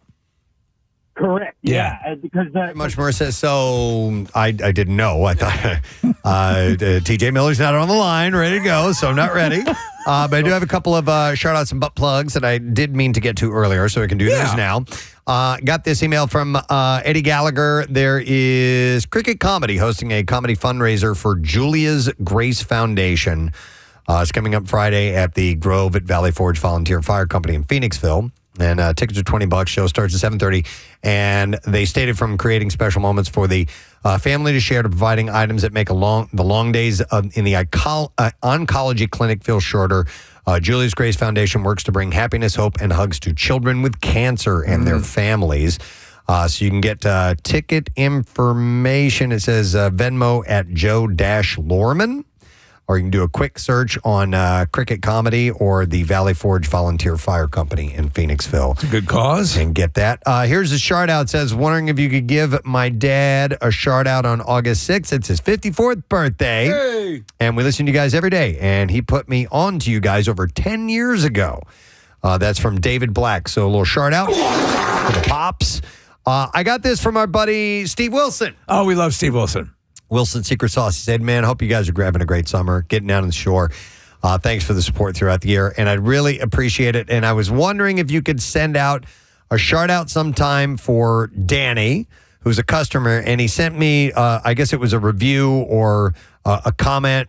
Danny gave Wilson's 5 stars and wrote, after donating for the meals you'll be providing for people in need, my husband said, let's get dinner. And he said, Preston and Steve talk about you. So happy we did. Everything was so great. So he wanted to send a shout out to Danny Cahill. I got to get over there. You know, he's had the little refurb. It was great before, but a little Gordon Ramsay touch up. And you won't find anybody more charitable than those guys. All right, this one's a little ways off, but I wanted to mention this is from John Young, who emailed in and said, I write you today to spread the word about an upcoming community blood drive inspired by our son and your I Bleed for Preston and Steve events. In April 2024, our 7-year-old son, PJ, was hospitalized for a month with what was eventually diagnosed as an extremely rare disease affecting his immune system, one that turns his own body against itself, triggering his immune system to consume his own red blood cells at an alarming rate. He said during his hospitalization, he required 5 blood transfusions over the course of 4 days just to keep him alive. He said, thankfully, there's medication to keep PJ healthy and thriving, but it is a lifelong condition that we are learning to navigate. This poor kid. He said, point is, here he is today, directly because of blood donors. I've previously texted in, thanking you every time you mention your donation events because they matter so much. And last year, we decided to follow in your footsteps. And with the help of the Red Cross organization, a blood drive at PJ's elementary school in Chester County to honor the donors who saved our son and to help future patients in need. We raised 130 units of blood in a single day, which blew us away. And we decided to make this an annual event. And we want to share with the broader community, if possible. PJ's second annual blood drive is going to be held on Saturday, September 6th, so we're a month away, at Chadsford Elementary, 9 a.m. to 1:30 p.m., and we welcome all and any donors. So he sent Nick a link to this, and we now have this on the community page at PrestonandSteve.com. Well, that's pretty awesome, man. They pulled that together. Yeah, so it's easy to find our community page. You just go on the main page, and then you click on events, and then you will see the community page. And then there's the list. And trust me, we get great stuff. Not just blood drives, but golf events, beef and beers, all kinds of restaurant type, oriented events where you go and you pay a small amount and you end up getting great food and you're doing a great cause. It's a wonderful thing. Yeah, as you pointed out, you're going to be going out, you're going to be paying for food and liquor, and you can go do that, usually at a fairly reduced rate, and help a good cause. Yep. All right, so Marissa, oh, wait, I'm sorry. I'm going to double back here because we had Tom Arnold on. He was our mystery guest. And we were giving away a prize if somebody could figure out which one of us was going to be able to, or none of us was going to be able to figure out who the mystery guest was. I got it correct. The percentages of the votes, text votes that we got, Nick and Steve were tied at 31% of people voting. I placed third with 26%, and then 10% was nobody. So if you texted my name, if you were part of that 26%, you are in the running. We'll draw a winner. Oh, we got a winner. Zach Barwis is one of the people who guessed correctly, and he got a 4-pack of tickets for the 15th annual Wildwood Tattoo Beach Bash, which is going on this weekend, the 8th through the 10th at the Wildwoods Convention Center. And you can get tattooed by 500 of the world's best tattoo artists. That would hurt. Yeah, I think so. I'm Yeah. just go at one. But if you want to do it, if you want to do head to toe in one shot, that's the way to go. Live human suspension, contortionists, sword swallowers, and all of the latest trend in tattoos. I'm sorry, sword swallowers. Yes. Yeah. And the latest trends in tattoos. And you can get tickets at villainarts.com if you want to get those. So thank you to those guys for giving those to give away. What case? No TJ Miller. No TJ Miller. Yeah, Okay. Yeah. Well, I was going to ask Marissa about something because she off air told us a little story, and this may resonate with you. You may have had something similar to happen when you have found out you've been using something wrong the whole time you've had it. So, Marissa, what happened to you? Is so silly and dumb. My makeup, my foundation, the cap loosened and it spilled in my makeup bag. Realized it last night, so I go to clean off the bottle and all of the other bottles around it. I use this makeup called House Labs. It is a Lady Gaga foundation. Rihanna has a makeup line, Gaga has a makeup line. Mm-hmm. And because it's Lady Gaga and because it's a little bougie, buy it at Sephora, I thought that the applicator was always the stick of the bottle. So since I've been using it for maybe a year or two, I've been unscrewing the cap and just kind of dabbing the foundation onto my face from the bottle that way. Last night, last night I go to clean it off. I'm wiping off each of the little bottles that I have, my brushes. And as I twist the cap, with ease, it just pops off and there's a pump.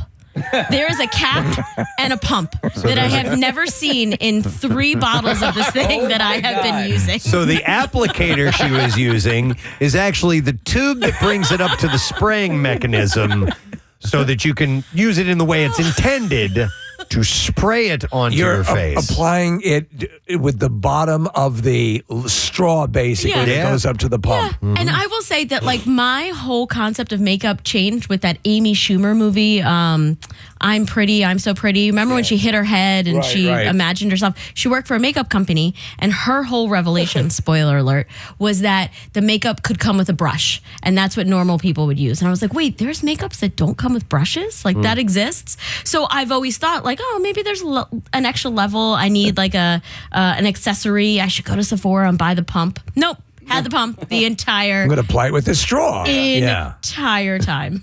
That's pretty wild. But I figure there's got to be other people in the world. First off, this makeup alone, I can't be the only person that have never found the pump. Sometimes they don't. Sometimes they don't make it obvious. Sometimes you get things these days, and you used to fall all over themselves to include directions with things. And now my default thing is to go to YouTube or to go and just see a video of how it's done. But a lot of times there are things that I think manufacturers think are so basic that they don't include anything. And I'm like, I don't quite know how to use this, Steve, I've seen so many people on TikTok using this makeup, and I'm like, oh, I should go buy that pump from Sephora. Oh, my God. It doesn't come with it. I thought I had to pay extra for it. I love that. Glad I found out on my own and now sharing it with you guys instead of I'd be more embarrassed at Sephora if I was like, hey, can I buy the pump for the House Labs? I've had a hand sanitizer. I keep it in my car for the longest time, and I didn't realize that there was a split cap on it And so I just unscrew the whole thing and pour the hand sanitizer into it. Yeah. And then I finally was pulling it out of the thing one time, and that exactly same thing happened, Marissa. The top cap came off, and there was a pump nozzle. I'm like, holy hell! And I've had things similar to that happen, and you're like, oh, okay. I guess I should have spent more. I guess. Yeah, but I mean, you seldom say, I'm really the jerk. Yeah. Oh, yeah. Oh, it's a profit scheme. This is not fully the same thing, but I do know a friend of mine was at a party, and this is, had some stuff in his hands, and plates or beer cans or bottles or whatever, and walks over to the trash can, and our other friend was standing there, and he goes, hey, can you get the lid on that trash can for me? And without breaking eye contact, my other friend just looks at him continuously and just moves his foot out and pushes the foot pedal to open it. And he's like, oh, okay. Guess I love when that happens. Yeah. But I'm trying to think of anything where that has happened to me, and I know that it has, but I just can't. I mean, there has been things where like I have broken something trying to open it. Oh yeah, you know what I mean? Yes. And then, but I was opening it the wrong way. Oh, dude. So that happened with cologne one time. I got this cologne as a gift, and I'm opening it up, and when you crack the top of the cologne, you can't. There's nothing you can do. And I don't like doing the, I like a spray, And then I found out you could actually buy little empty spray things. Yeah. But I mean, at that point, you're like, you're Dr. Frankensteining this thing that you broke, and it's a pain in the ass. Real quick, Marissa, before you share what you have to say next, Nick, there's a text here. It says, have we all seen how we're supposed to be using can openers? I don't know what that means. I don't know that either. I don't know what that is in reference to. Are we doing it wrong? A lot of times I'll see things, the headline is you're doing it wrong. You're doing it wrong. So I'm curious about that. I use a hatchet. Oh, okay. I feel like this kind of thing happens a lot with car stuff. Like over the weekend, my parents were like, hey, can you show us how to use the navigation in the car? The guy showed us, didn't know how to do it. He was like turning the knob and pressing the button and inserting the thing. And I just literally pressed the button on the steering wheel and I was like, navigation. Oh, yeah. Direct me to sure. it. And my mom's face was like, it's that easy. Yeah. This entire time. Okay. I see what's going on here. Oh, we're looking at, You watch your video? can opener. So when you use a manual hand crank can opener, what? No, I thought it was an electric can opener. No, just a regular one. That's what we have at my house. And so normally I have the handle where you're squeezing. There's two parts of the handle, obviously, and one is at the bottom and one is at the top, and you squeeze down. So that's how you apply this. Now, there's a video showing that actually you do it sideways, that you put the cutting edge and hold it so where the two handles would be coming from what would this be horizontal instead of vertical. Yep. I don't know if that's legit or not. So I know it works. That's but how my can opener works. You can't open it the other way. Okay. Yeah. So the way, I'm trying to imagine what you're saying. So when you do it that way, Casey, does the lid end up inside the can? No. So mine does. Yeah, mine too. And so what this guy is showing on the video that I'm watching anyway is that by doing it this way, you will be able to then lift the lid without it falling into the can. Oh, okay. I guess that's avoiding a little thing that's kind of annoying. That when the lid does go down into the can, especially if it's still attached. Sometimes it's hard to get it Did I do a person? I'll just smash the can with the ball peen hammer. Okay. There you go. So this works. I like it when, how do I want to say this? The can opener that I have, it doesn't puncture from the top; it punctures from the side, right? And that's fine for most things except for tuna fish, because I need the lid to go fully into the tuna can so I can squeeze out all that juice. Yes. Yeah. Yes. Squeeze out all the juice. Yeah. Yes. Oh, yeah, the yeah. mercury. That's the flavor, dude. I squeeze out. Oh, the flavor's already in there, so I just squeeze it out because I don't like I like my tuna fish to not be like super liquidy. I agree with you. Yeah, So I'll like if I order like I'm at Primo and I have them, squeeze out the juice, and then I get a little bit of mayonnaise on it. Yeah. Well, yeah. If you want to mix it in, but I'm just saying it depends on what your level of taste is, what your flavor is, because that does leave some of that flavor in it. Hang on a second. I'm going to go to Jennifer. Jennifer, you're on the air. Good morning. Hi, good morning, it. Hey, good morning to see you. What's up, Jennifer? I just want to say thank you, Marissa. I love you. I also use House Labs, and just funny because like 2 weeks ago, I traveled with the House Labs makeup, and it did spill, and I'm like, oh my God. Like Marissa, I always just open the cap and then just use a little stick applicator. And I'm like, what in the world? I just tried your method. It worked. There's a pump. It's so amazing. You didn't know there was a pump as well. Hey, Wow. we got a bunch of texts saying the same thing. No kidding. Thanking Marissa for that. Lifesaver. Yeah, all right, Thank you. great. Thank you, Jennifer. I never thought I'd be a makeup beauty influencer, and here we are. So this happened to me not long ago. I was going to go play golf and getting ready to head out, and obviously you need to put on sunscreen, and especially I have fair skin. Dermatologist says make sure you do it. I'm going to be out in the sun for 4 hours, however long. Yeah. Buy a brand new sunscreen, aerosol can. Yeah. Which I prefer because it's easier to apply. And I grab it, I twist the knob, push the button, and it doesn't spray out in a fine mist. It starts like shooting up and down, like vertical and like a novelty can. And it was going up and down. I'm like, what? I'm like, I just bought this thing and it's not working. I've had that happen before where it just doesn't just come out properly. Son of a bitch! I'm going to go play golf. I'm going to go burn. I can't do that. It's going to get cancer out there. It's also expensive. It is expensive. So I'm saying I did like 3 or 4 times. I set it down. I put my shoes on. I'm getting ready to go. I'm like, let's shake it up one more time and try it again. Right? Same thing happens. I look a little closer. When you buy those new, they have a plastic wrap that goes around it. Yeah, dude. And if you don't take it off, apparently it shoots up and down, which is exactly what happened. Not in a fine mist. And I tell you, I'm like, you idiot. But fortunately, I figured it out before it was too late. I bought some Windex maybe a month ago.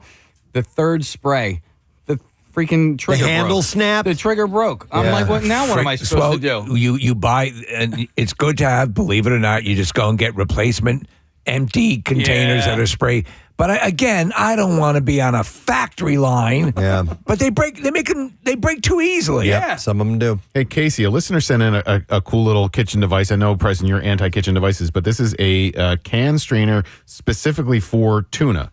So it's like a tuna press, and when you open up the can, you press it down, and then that way you can. They're $7 at Walmart or whatever. So if you want to Google food can strainer tuna press, you can buy one, and it'll give you the amount of oil and or tuna juice that you desire. I squeeze so hard to get as much, and then what I like to do because I like my tuna. Smack it. Nah, I smack it, flip it up, rub it down. Oh no, no, I like mine finely minced. So before I take it out of the can, I cut it with a little butter knife. Oh man, I want some tuna fish now, bro. Can we just normalize oversharing information with each other, like communicating? Remember when Casey bought the remote and there was plastic in it and it didn't work and you bought like 2 or 3 of them, whatever? Yeah. If the guy at the register had just said, hey, by the way, make sure you pull the plastic out.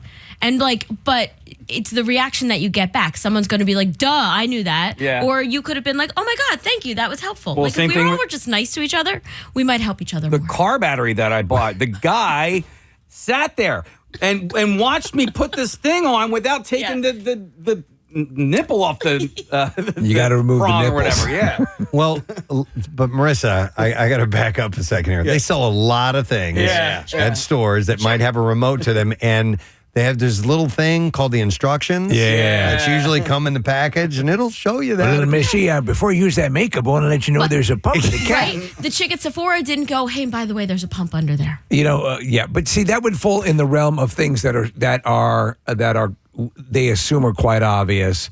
Not always, but I think what happens is no one admits they've done it because you feel so stupid that you've done it. So there's this glaring issue that's not being. But look at you, you've made inroads now in so many people's lives, Marissa. For telling yes, people. and you've definitely cleared up some things for people. Can't believe how many people called in. Let me go to Mike. Hey, Mike. Good morning. In a hardware store. In a hardware store. What's up, Mike? So this is kind of a PSA. It's one that I've done, but I've seen multiple other people do. If you buy a device that has like a touch screen or a touch menu or something like that, manufacturers, in order to protect it, will put a piece of film on there. Yeah. And the amount of people that I have seen just smacking an iPad, an air fryer, this or that, take the film off. It keeps it clean and free from fingerprints. Yes, but it needs to function. Mike, you bring up there's another point though that people don't realize, and this comes a lot of times. Amazon will do it, Apple will do it. They will take the adapter that you're using to plug it into the wall, and they hermetically seal that in plastic. And maybe there's a little tab, and you have to pull that off. Otherwise, you're putting a heated coating on top of the part that's going to get warm, and you can cause fires if you do that, if you don't know that there's that plastic protector on it. So what's the point of why does a plug need a plastic protector? You know what I mean? Never been able to, for freshness. I've never been able to determine that. That doesn't make any sense. It's not like the plastic's going to protect it in shipping. It's paper thin. Yeah. All right. Side note, real quick about plastic, and this is to our friends at Wawa. You guys ever buy the pineapple chunks at Wawa? Yeah. Okay. Do you have trouble opening up that plastic? Not that I remember. I don't know if they've made it more difficult lately, because I've bought them twice over the last month, and I think that they've doubled up the layer of plastic that you have to get through to get to the delicious fruit on the inside. All right, here's something I hate about some containers. And it's happened a few times with the pretzel crisps. Okay, sure. So you have a dotted line across the top. What? Okay, you know what I'm talking about. I know exactly what you're dotted talking line about. across the top. You're supposed to tear across. Uh-huh. You tear across that clean, right where the line is. And then you go to open it. You didn't tear it down close enough to where the Ziploc type seal is. Right. And now you got to go get a pair of scissors or a scalpel or we have bags of Purina cat food, Prime 1, whatever the top tier is. Same goddamn thing. Yeah. I just scissor the top off. Yeah. And then I get one of those You get a clips. clip. It's like, it's just as easy. No, you No, it's can't. not. Here, may I jump in? And I love Wawa as well. I had a wonderful dinner the other night from Wawa, a chocolate chip muffin and potato chips. Sure. And so I, but the red straws, the stir straws, which I use for when I get my cappuccino from Wawa, now they're sealed, right? They're sealed. And they're hard to get off. They're hard to get open. Yeah, I know what you mean, because the integrity of the straw is not that you can scrunch down the plastic. Right.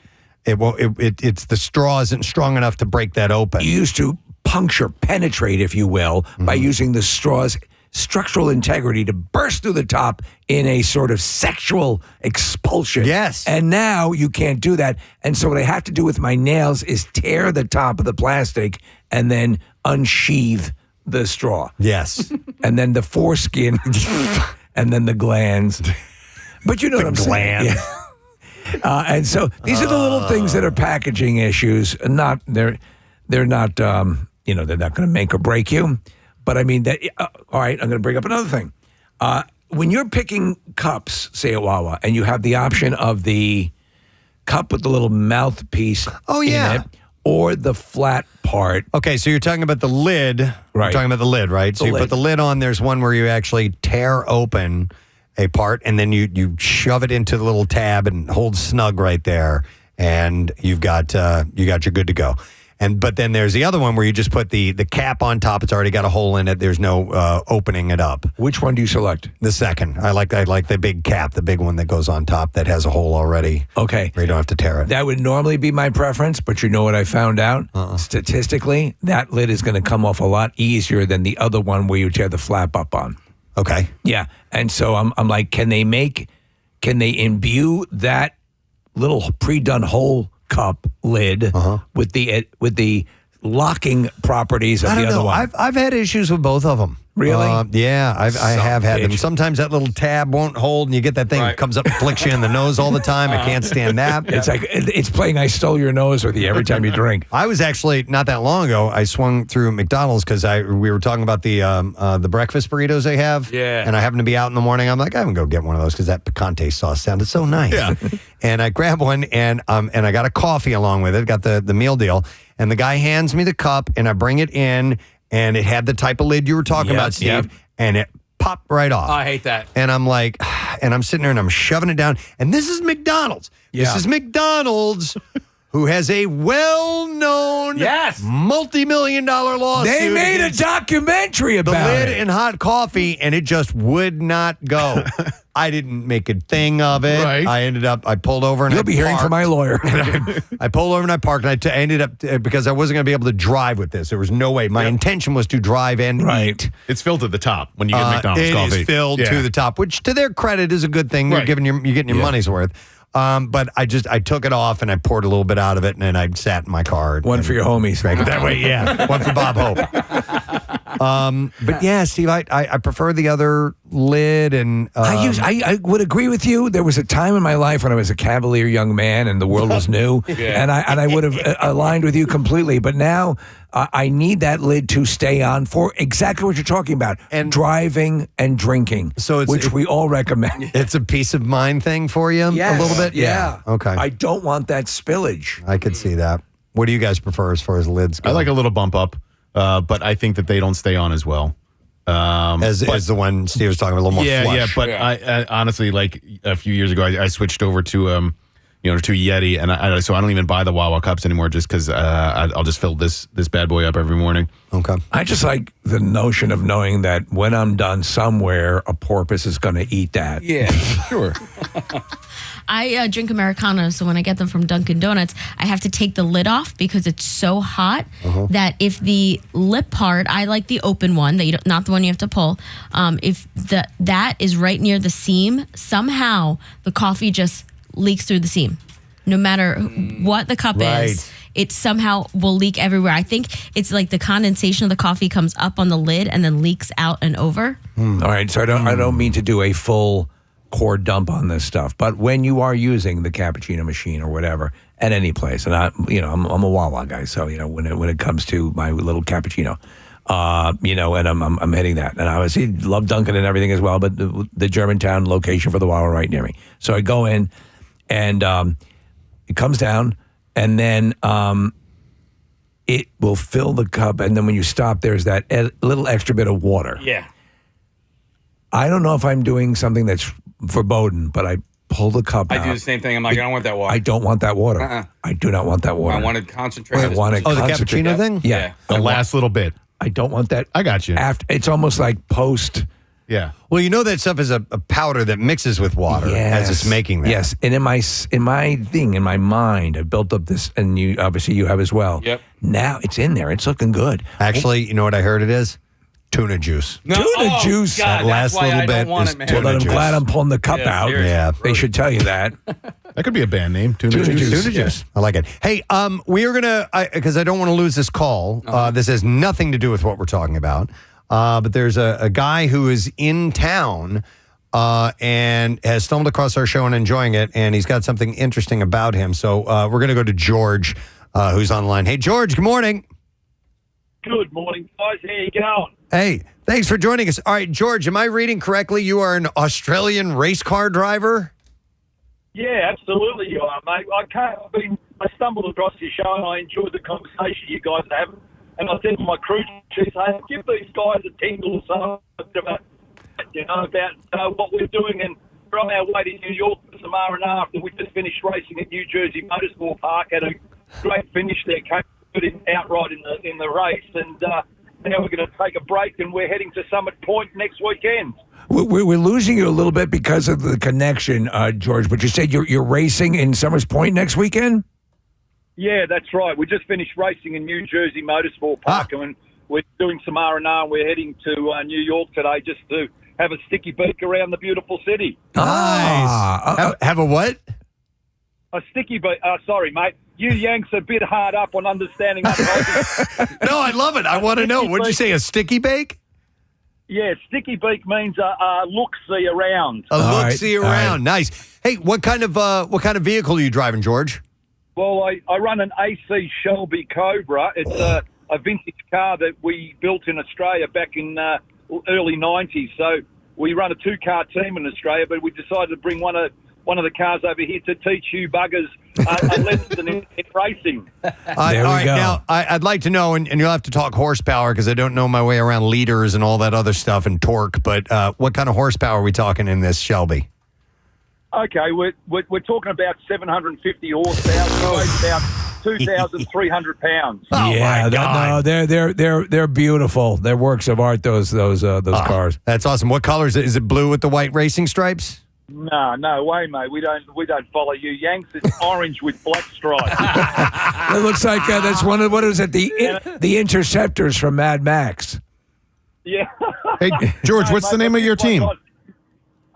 Python Racing. But if you Google my name, George Vidovic, your listeners will be able to have a look at what sort of car it is and a bit more history about me and what I do. I mean, I'm not famous in your country, but I'm pretty well known over in Oz. All right. George Vidovic? Yeah, you know what? You're about the only bloody bugger that's pronounced my surname properly. There's a story about you on your website, georgevidovic.com, and you started in 1979. So that's Python Vehicles Australia. All this is available, and yeah, it's a pretty fascinating story, man. Nice. Yeah, you guys rock. Thank you so much for that. I just thought, why not give your listeners a bit of a left-of-centre story, which would be pretty exciting. Loving your music and loving the conversations you guys have there. It's pretty cool. Sorry, I'm pissing in your pocket. But you guys rock. No, our pockets come pre-pissed, so we're good. Wow. Yeah. All right. Well, George, hey, we appreciate you checking in, man. Be safe and have some good races. All right, man? Very cool, guys. Good on you. Cheerio, and have a great day. Thank you. Take care, bud. We'll see you later. Wow, Nick pulled up the pictures really of cool. the These are some really cool vehicles of the Shelby in question. It doesn't look like the standard one you'd see on the road. It looks pretty damn badass and shows some driving some McLarens and so on too. So that was really awesome. Well, thank you for the call. So he's been racing for a long time. Yeah, man. He's 79. Hang on a second. Back to we have the coffee cup thing. So we have a couple of people checking in. I'm going to go to Mark, who is a barista, who's joining us. Hey, Mark, you're on the air, my man. Hi, good morning. Good morning to see you. What's up, bud? Hey, so yeah, I used to work as a barista over at Old City Coffee down at Reading Terminal, and I worked there for a long time. And I actually have a method to help keep the lids on the coffee a little bit easier without falling them. So whenever you're getting a coffee or you ask for a coffee, ask for walking room, which is about an inch or a half an inch into the coffee cup. So don't put as much coffee in the actual cup itself, because the condensation that it creates makes the lids swell up with I guess water or coffee or whatever. Yeah. And it makes the lid doesn't stay on tightly, so it'll just fall off. Walking room. I like that. All right, so you're saying it's the condensation it serves as a sort of cup lubricant and makes the lid less likely to stay on. Exactly. All right. That's good advice, because that's Thanks, it. Mark. There's a commercial where a girl is walking along. I forget, maybe it's for the lottery or whatever in Philadelphia. Mm-hmm. She's walking along with a cup with no lid on it, dancing, and the coffee's flying everywhere. And she's like, "Oh, it's like you dumbass." I will go next to Matt. He's going to give you a tip that I use. Hey, Matt. Good morning. Hey, good morning, Ed. Sorry to bother you guys at work. It's all good. Good morning to see you. What's up, buddy? So I found in my experience, not every coffee cup, but most coffee cups that are made of that cardboard material have a seam on them, right? Yes. And if you move that seam away from your mouth, the furthest away, and then put the opening towards your mouth, that will help minimize the drip. Yeah, leakage coming from you're exactly right. I always run my finger around the rim, and I look pretty sexy when I'm doing that too. Giving your cup a rim job. I find where the seam is, and then I put the opening where you're going to drink from, the opposite of that. Is that because the structural integrity of the cup is strongest at the point then where you're drinking? This won't keep your lid on tighter, but as Matt was saying, that with that seam there, sometimes it can cause a little gap with the lid. And if you're drinking from that side, it can drip on you. That's the Bajmir method. Exactly. The Bajmir job. It's the weakest point there where the seam is. So you actually want to put that the furthest away from your mouth. So you're putting liquid there the least amount of time. Right. All right. Thank you, Matt. I subscribe to that. Absolutely. And like can that. you do rim job one more time, Casey? Rim job. That's me saying the word Bajmir, and then you reverse it. Rim job. And that's what it sounds like. Dream job. Sounds like We need to do that again. That's a game called Bass Backwards, and it takes some time to put together. It takes me and Casey trying to speak backwards, and but we've got to do that. I've got to spend some time to do that soon. Sounds like the worst John you've ever had. Dream job. One more time, if you would. Dream job. I don't want to do that. All right. Anyhow, well, I think we've killed enough time. And we've covered some ground here. Listen, we've had 2 solid breaks yesterday and today in the spot that TJ Miller would have had. Yeah. So the more he doesn't call in, the better we are as far as generating, I think, very listenable content. Yeah, we possibly could. We had 2 separate segments. We could have learned about the history of the ball peen hammer. Yeah, I know. Yeah. We didn't. But we got to talk to George Vidovich. Yes. That was cool. Which was pretty cool. So, all right, we are going to take a break. We will come back in a second. We will regale you with stories from the bizarre in the B-Files. So stay put. We'll be back with that. Preston and Steve would, I guess, supersede the little lever on the chair in case something went wrong. He'd be inching up to the top to go to the bathroom or something, and we'd have him going back down. And then, I always wanted. So always remember. Sean, thanks, man. I always think, and Preston, I think of the ones that would go up and then curve, like in the movie Gremlins. Yeah. So it goes up the steps and then it curves, and then launches the granny out the window. Yep. My grandparents had a lot of furniture that was another piece, that was another item. So they had like a big credenza that was actually a radio when you'd open up the top. The TV in the cabinet was a standard. They also had a table that was a craps table, and these all took me years to find out. So You had a craps table at home? Yeah. That's awesome. It was a craps table, but it was like covered in like bric-a-brac and tchotchkes and you all say sorts of little things. The chopping block in your kitchen was also a Sibian? Yes. Oh, yeah. Another one of those is bumper pool. Oh, yeah. Because you could put a top on it and it would become a table. Sure. I love bumper pool. I hated bumper pool. I loved it. It took me way too long in life to find out. I opened up the lamp was on a table, so it was connected to the table. Right. I opened up the table bottom on one day, and there was a record player in there. Okay. And Abbey Road was sitting right there. Oh, that's here's a couple more on this list of things you always found at Grandma's house. A decorative bowl of plastic grapes that she had for at least Wax 25 fruit. years. Yeah. Wax fruit, a perennial. Very dusty. I remember playing with the plastic grapes and pretending to eat them as well. Could have choked on one.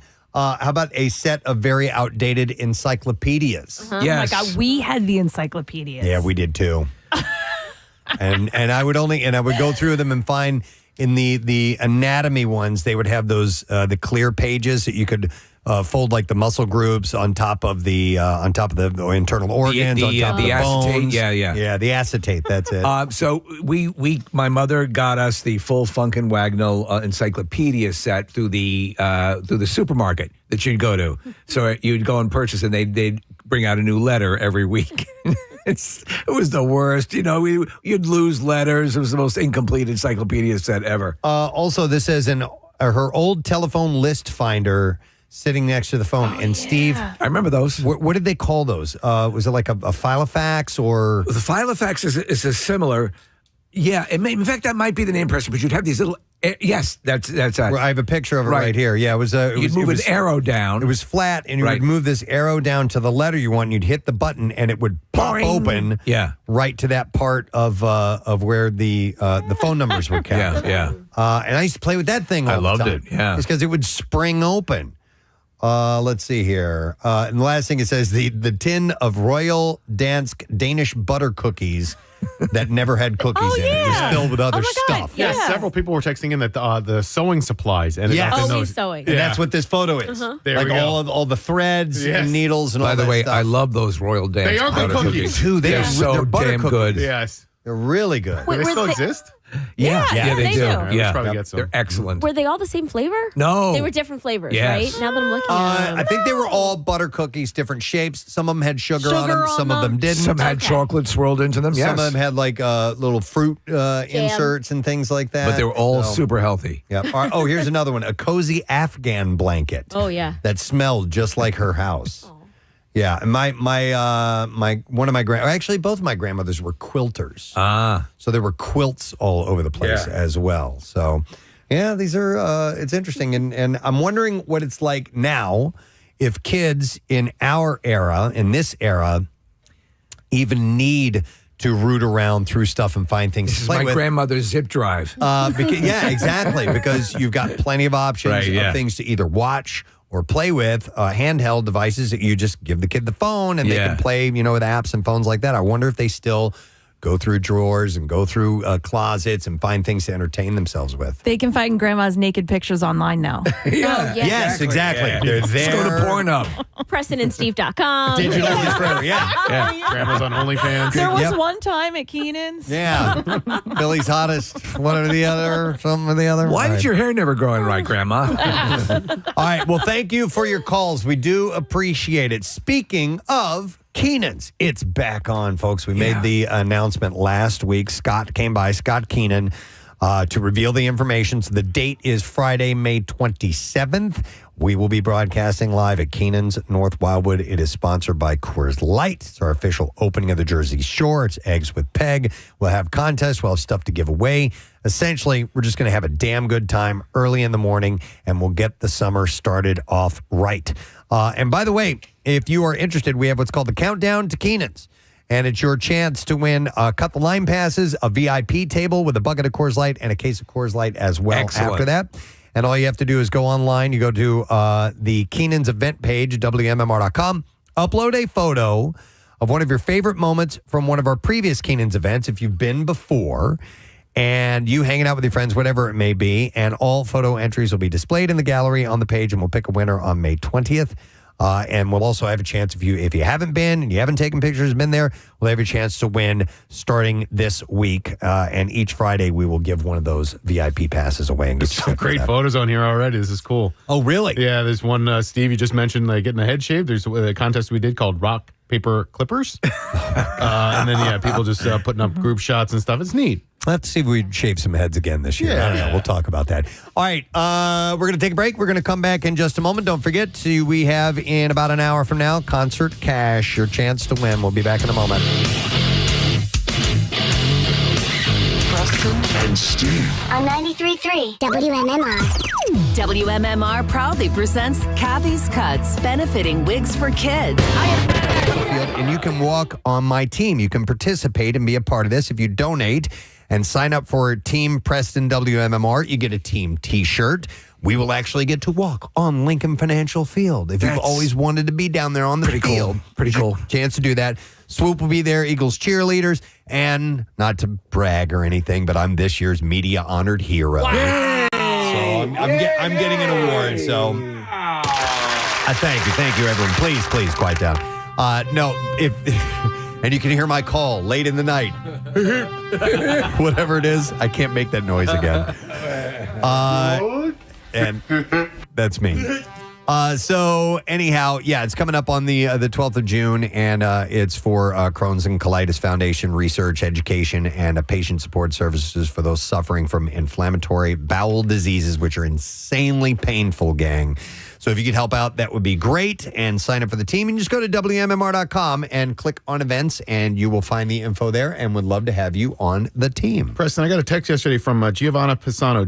Giovanna won our Isolation Idol contest. Remember that from 2020, right at the beginning of the pandemic? Her band, Dinah, is going to be playing at your event. So she's she saw the information on the website, and she's like, "Oh my God, I get to see Preston." She was on our show via Zoom, but never got to meet us. So Giovanna and her band are going to be there at that event on June 12th, which is really cool. They always have several bands in different parts of the concourse playing as you're walking along, and there's usually, like superheroes and things. It's really cool. But it's cool also. You've had to do it in a more mitigated way over the past couple of years, and this is sort of a return to what everyone everyone loved about the event. All these upcoming events are Yes. finally going to be what they once were. Yes. Which is great. So participate. and them. If you can. We and them. All right. I got this email. It was a little while back, but better late than never. I thought this was an interesting question to pose to people. So I got this email from Brian, who lives in, is it Lewis, Delaware? Is that how you say that? yeah. Lewis, Delaware. Yeah. L-E-W-E-S. Lewis, Delaware. He said, hey, he said, I had an idea that I thought might be interesting. Recently, I learned that my in-laws have a garbage disposal and they refuse to use it because they don't want to break it. They keep a trash bag in the sink for food scraps instead of allowing them to go into the garbage disposal. So they have a device that they never use for fear of breaking it. Yes. And he said, this is pure insanity to me. And it got me to thinking, if there are other things of convenience that some people refuse to use for fear of... WMMR presents Preston and Steve's Bizarre File. Brought to you by Neumann University. The Preston and Steve Show's YouTube live stream is powered by Neumann University. The next preview day is August 8th, and you can learn about Neumann's academic program offerings, campus life, and professional internships. Register at neumann.edu. All right, here's a great story out of France. Farmers have a divided opinion with the action that they took to get rid, or they have divided opinion on the action that they took to get rid of people straying on their land. Viral video shows a farm in France where hordes of caravans, like RVs, had parked as it's alleged they were there illegally. Now, maybe you'd get the police in and they would move things along, but not these French farmers. They took matters into their own hands. Said to have taken place earlier this summer, the clip shows a number of tractors driving onto the field, approaching the collection of RVs, and the next minute, they begin letting loose a brown, sludgy-looking substance all over the place as people begin running after them. One even climbs up onto a tractor, shouting and banging onto the window as the farmers seem to be taking no prisoners. Another ends up taking a tumble while the others can't catch up with the vehicles as truckloads of the liquid are emptied out onto the grass. Local reports suggest the farmers were spraying liquid manure or slurry from the tanks. Absolutely reeking. Slurry is the fertilizer made from a mix of cow crap and water that farmers spread to help the crops to grow, or in this case, to make things so gross no one's going to want to stay there. And yet people gleefully drink that at 7-Eleven. That's a Slurpee. Oh. It's apparently a bit of a common method for farmers in France who want to evict people staying on their land. Poop again! So they had an issue at, I forget where it was in France, with the local government, and they pulled up and they started spraying that stuff on the building. Oh. It is disgusting. And it has got to smell horribly bad.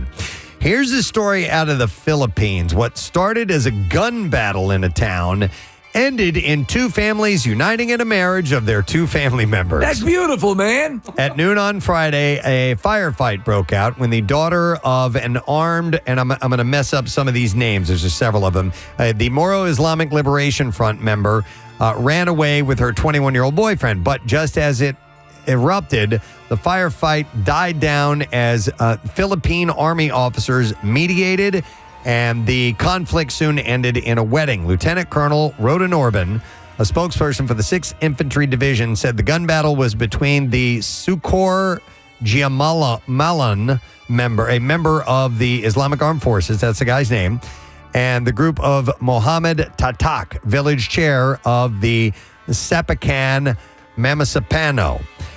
Good job. The fighting erupted when Gumalan learned his 15-year-old daughter eloped with the brother of Tatak, but the gunfire initiated by Gumalan's group ended at 3 o'clock on Friday when the infantry battalion officials intervened. Both groups agreed to hold a wedding on Saturday. What?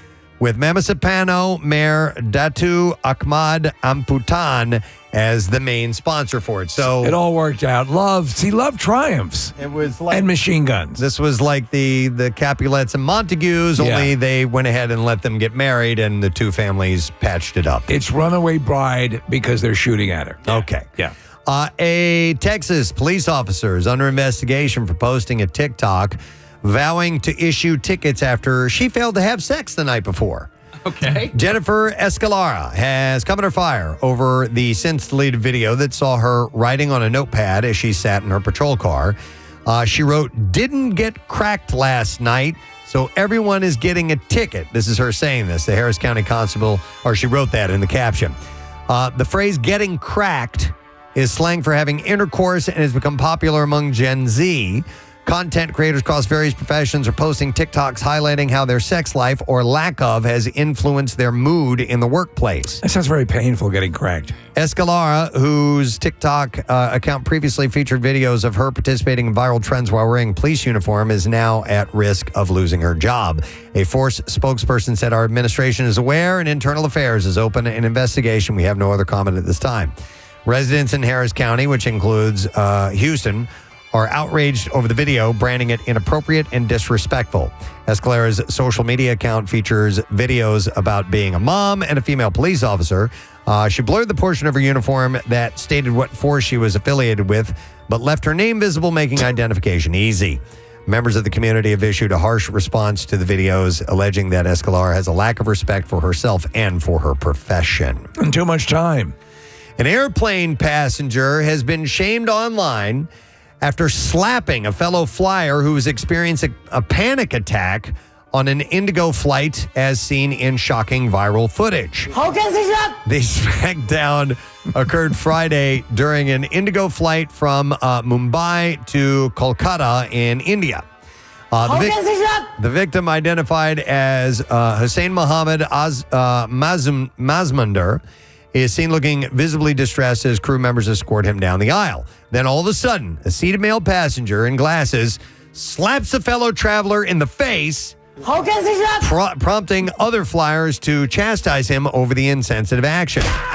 One person can be heard saying, "We all have problems, but you shouldn't have raised your hand."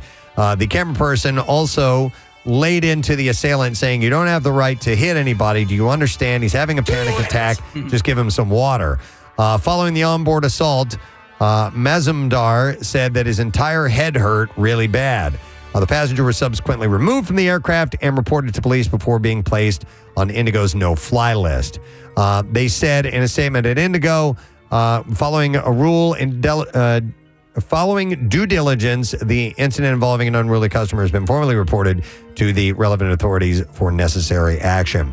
The man reportedly vanished following the incident, but before he was located a day later at a railway station around 500 miles away, and they have taken him into custody. Wow. So, you can't just go hauling slapping somebody in the face. Not unless you're Dave Matthews. And that is what I have in the bizarre file this morning. All right, we got another break to take. Going to do that. Coming back, lesson question, trash, music news. And on the way, stay with us.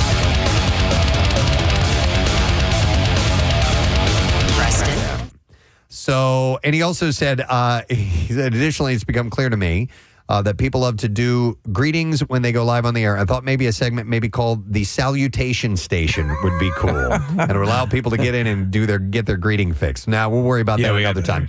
But anyhow, that's an interesting question. So you have this device that is made specifically for this one thing to do, yet you don't want to use it because you might break it. But what's the point of having it if you're not going to use it? I know this phenomenon exists with a lot of people. I'm a gadget guy, so I will use it. I immediately adopt something and I'll use whenever I get it. But I am aware of people who will buy things and never use them. I do it all the time. Oh, are you guilty of this? Yeah. The time. By the way, if you are in this situation, call us. I want to hear it. 215-263-WMMR. All right, what is it? So it's not that I won't use things. It's that I use them sparingly. Yes, when absolutely necessary. Like super sparingly. Yes. Will you actually do extra work even though you have something that could get something? Okay. So Casey and I we usually walk into work together, and he noticed it, I guess, a couple of times, and then finally said something to me. So this is just one example. Here at the station, when you walk into the building, there's the door that you can hit for, it's like a handicap, and it'll for somebody walking through, and it'll open the door for them. Yes. Right? Okay. So that's the only door you can get in in the morning when we scan our key card because the doors are locked. It's the only one that unlocks. That unlocks, right? Once we get into the vestibule, all of the doors are open. There's several there's like doors. 6 doors you can go through. Yeah. I won't go through the other handicap door. I won't open that handicap door because it's automatic. It's and the door I'm straight using, through, yeah. So I'm using that door opener. It doesn't need to be. So I'll just go over to the one that I pull with my own hand and open. Because you're afraid if you open it too often, it's eventually going to cause this to malfunction. Correct. Okay. I do it with my garage door opener at home. You don't use your automatic garage So door I will opener? go out my front door if more often than not, because if I use the garage door opener so much, eventually it's going to break, right, guys? Oh, wow. Meanwhile, wait, hold on. I had to have it replaced because it did break after 13 years. So 13 years. It's going to happen anyway. 13 years. Yeah. I got 13 years out of it, but maybe did I get 13 years out of it because I used the front door?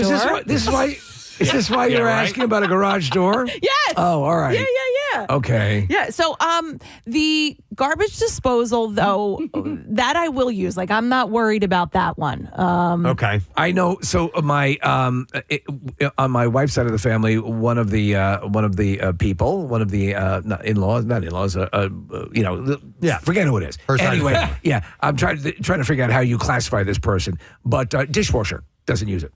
Dishwasher sitting right there in the kitchen. Does not use it. Because of fear of it breaking? That, a perception of overuse of water, a perception of other things, and fear of breaking, all of that sort of, no, I don't want to screw with that. I had a friend who I worked with, dishwasher, but for a different reason, not for fear of breaking. She would not use a dishwasher because she hated unloading the dishwasher. Oh, yeah, I hate that. So therefore would hand wash everything, which you still have to put all that stuff away when you're done hand washing it. But there was something about putting it in, running it, and then opening it up and taking it back out that she did not want to. She didn't like picking up the work on the other side. Right. So in other words, when you're washing it right then and there, you're putting it away. So it seems like it's all in one. Yeah, like smaller amounts. Right, yeah. But it's the same still thing. doing the same Same thing. Yeah. In the almost 20 years that I've been a dishwasher owner, I don't think I've actually turned a dishwasher on maybe more than 5 or 6 times. Oh my God. I'll run it like twice a day. It's without weird. even dishes in it. It's weird though, because I just don't feel like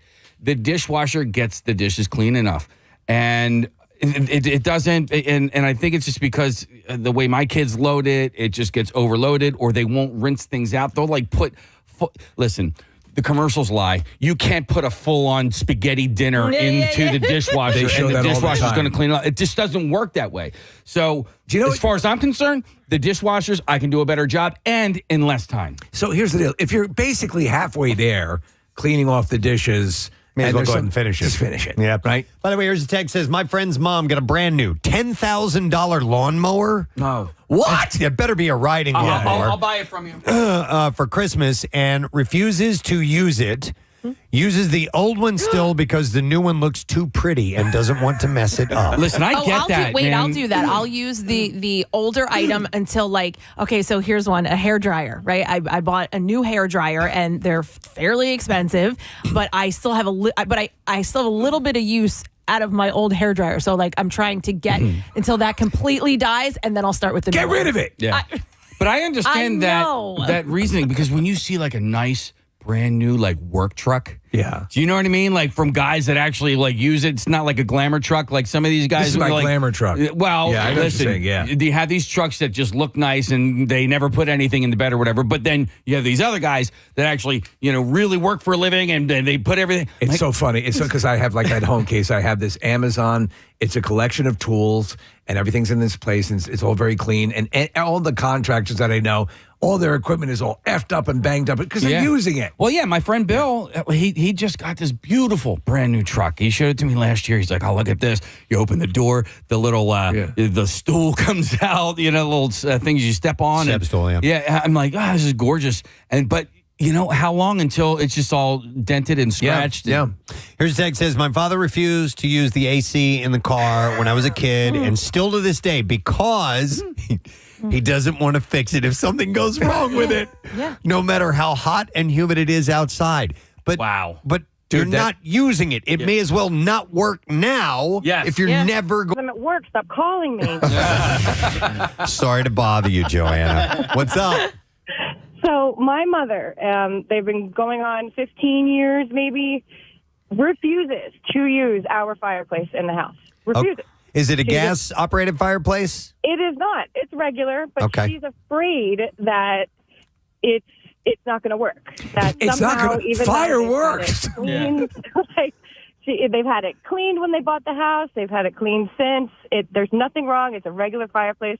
Refuses. She's afraid that a catastrophe is going to happen. Wow. It's going to break. I'm like, Joanna. fireplace. How do you break a fireplace? Yeah, exactly. Yeah, exactly. But let me ask you: Does she? If you get her, away from the fireplace and she can talk freely, will she admit to liking a fireplace? Oh yeah, she loves it. Sometimes It doesn't make any sense. We never used the fireplace in our old home.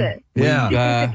Thanks, Joanna. it's peaceful. Yep. Have a good one. You too. Well, we lived there for 10 years and never, and it was the first fireplace that I ever owned in my entire life. Did you not use it because you thought it was going to break? I didn't use it because my wife said we can't use it.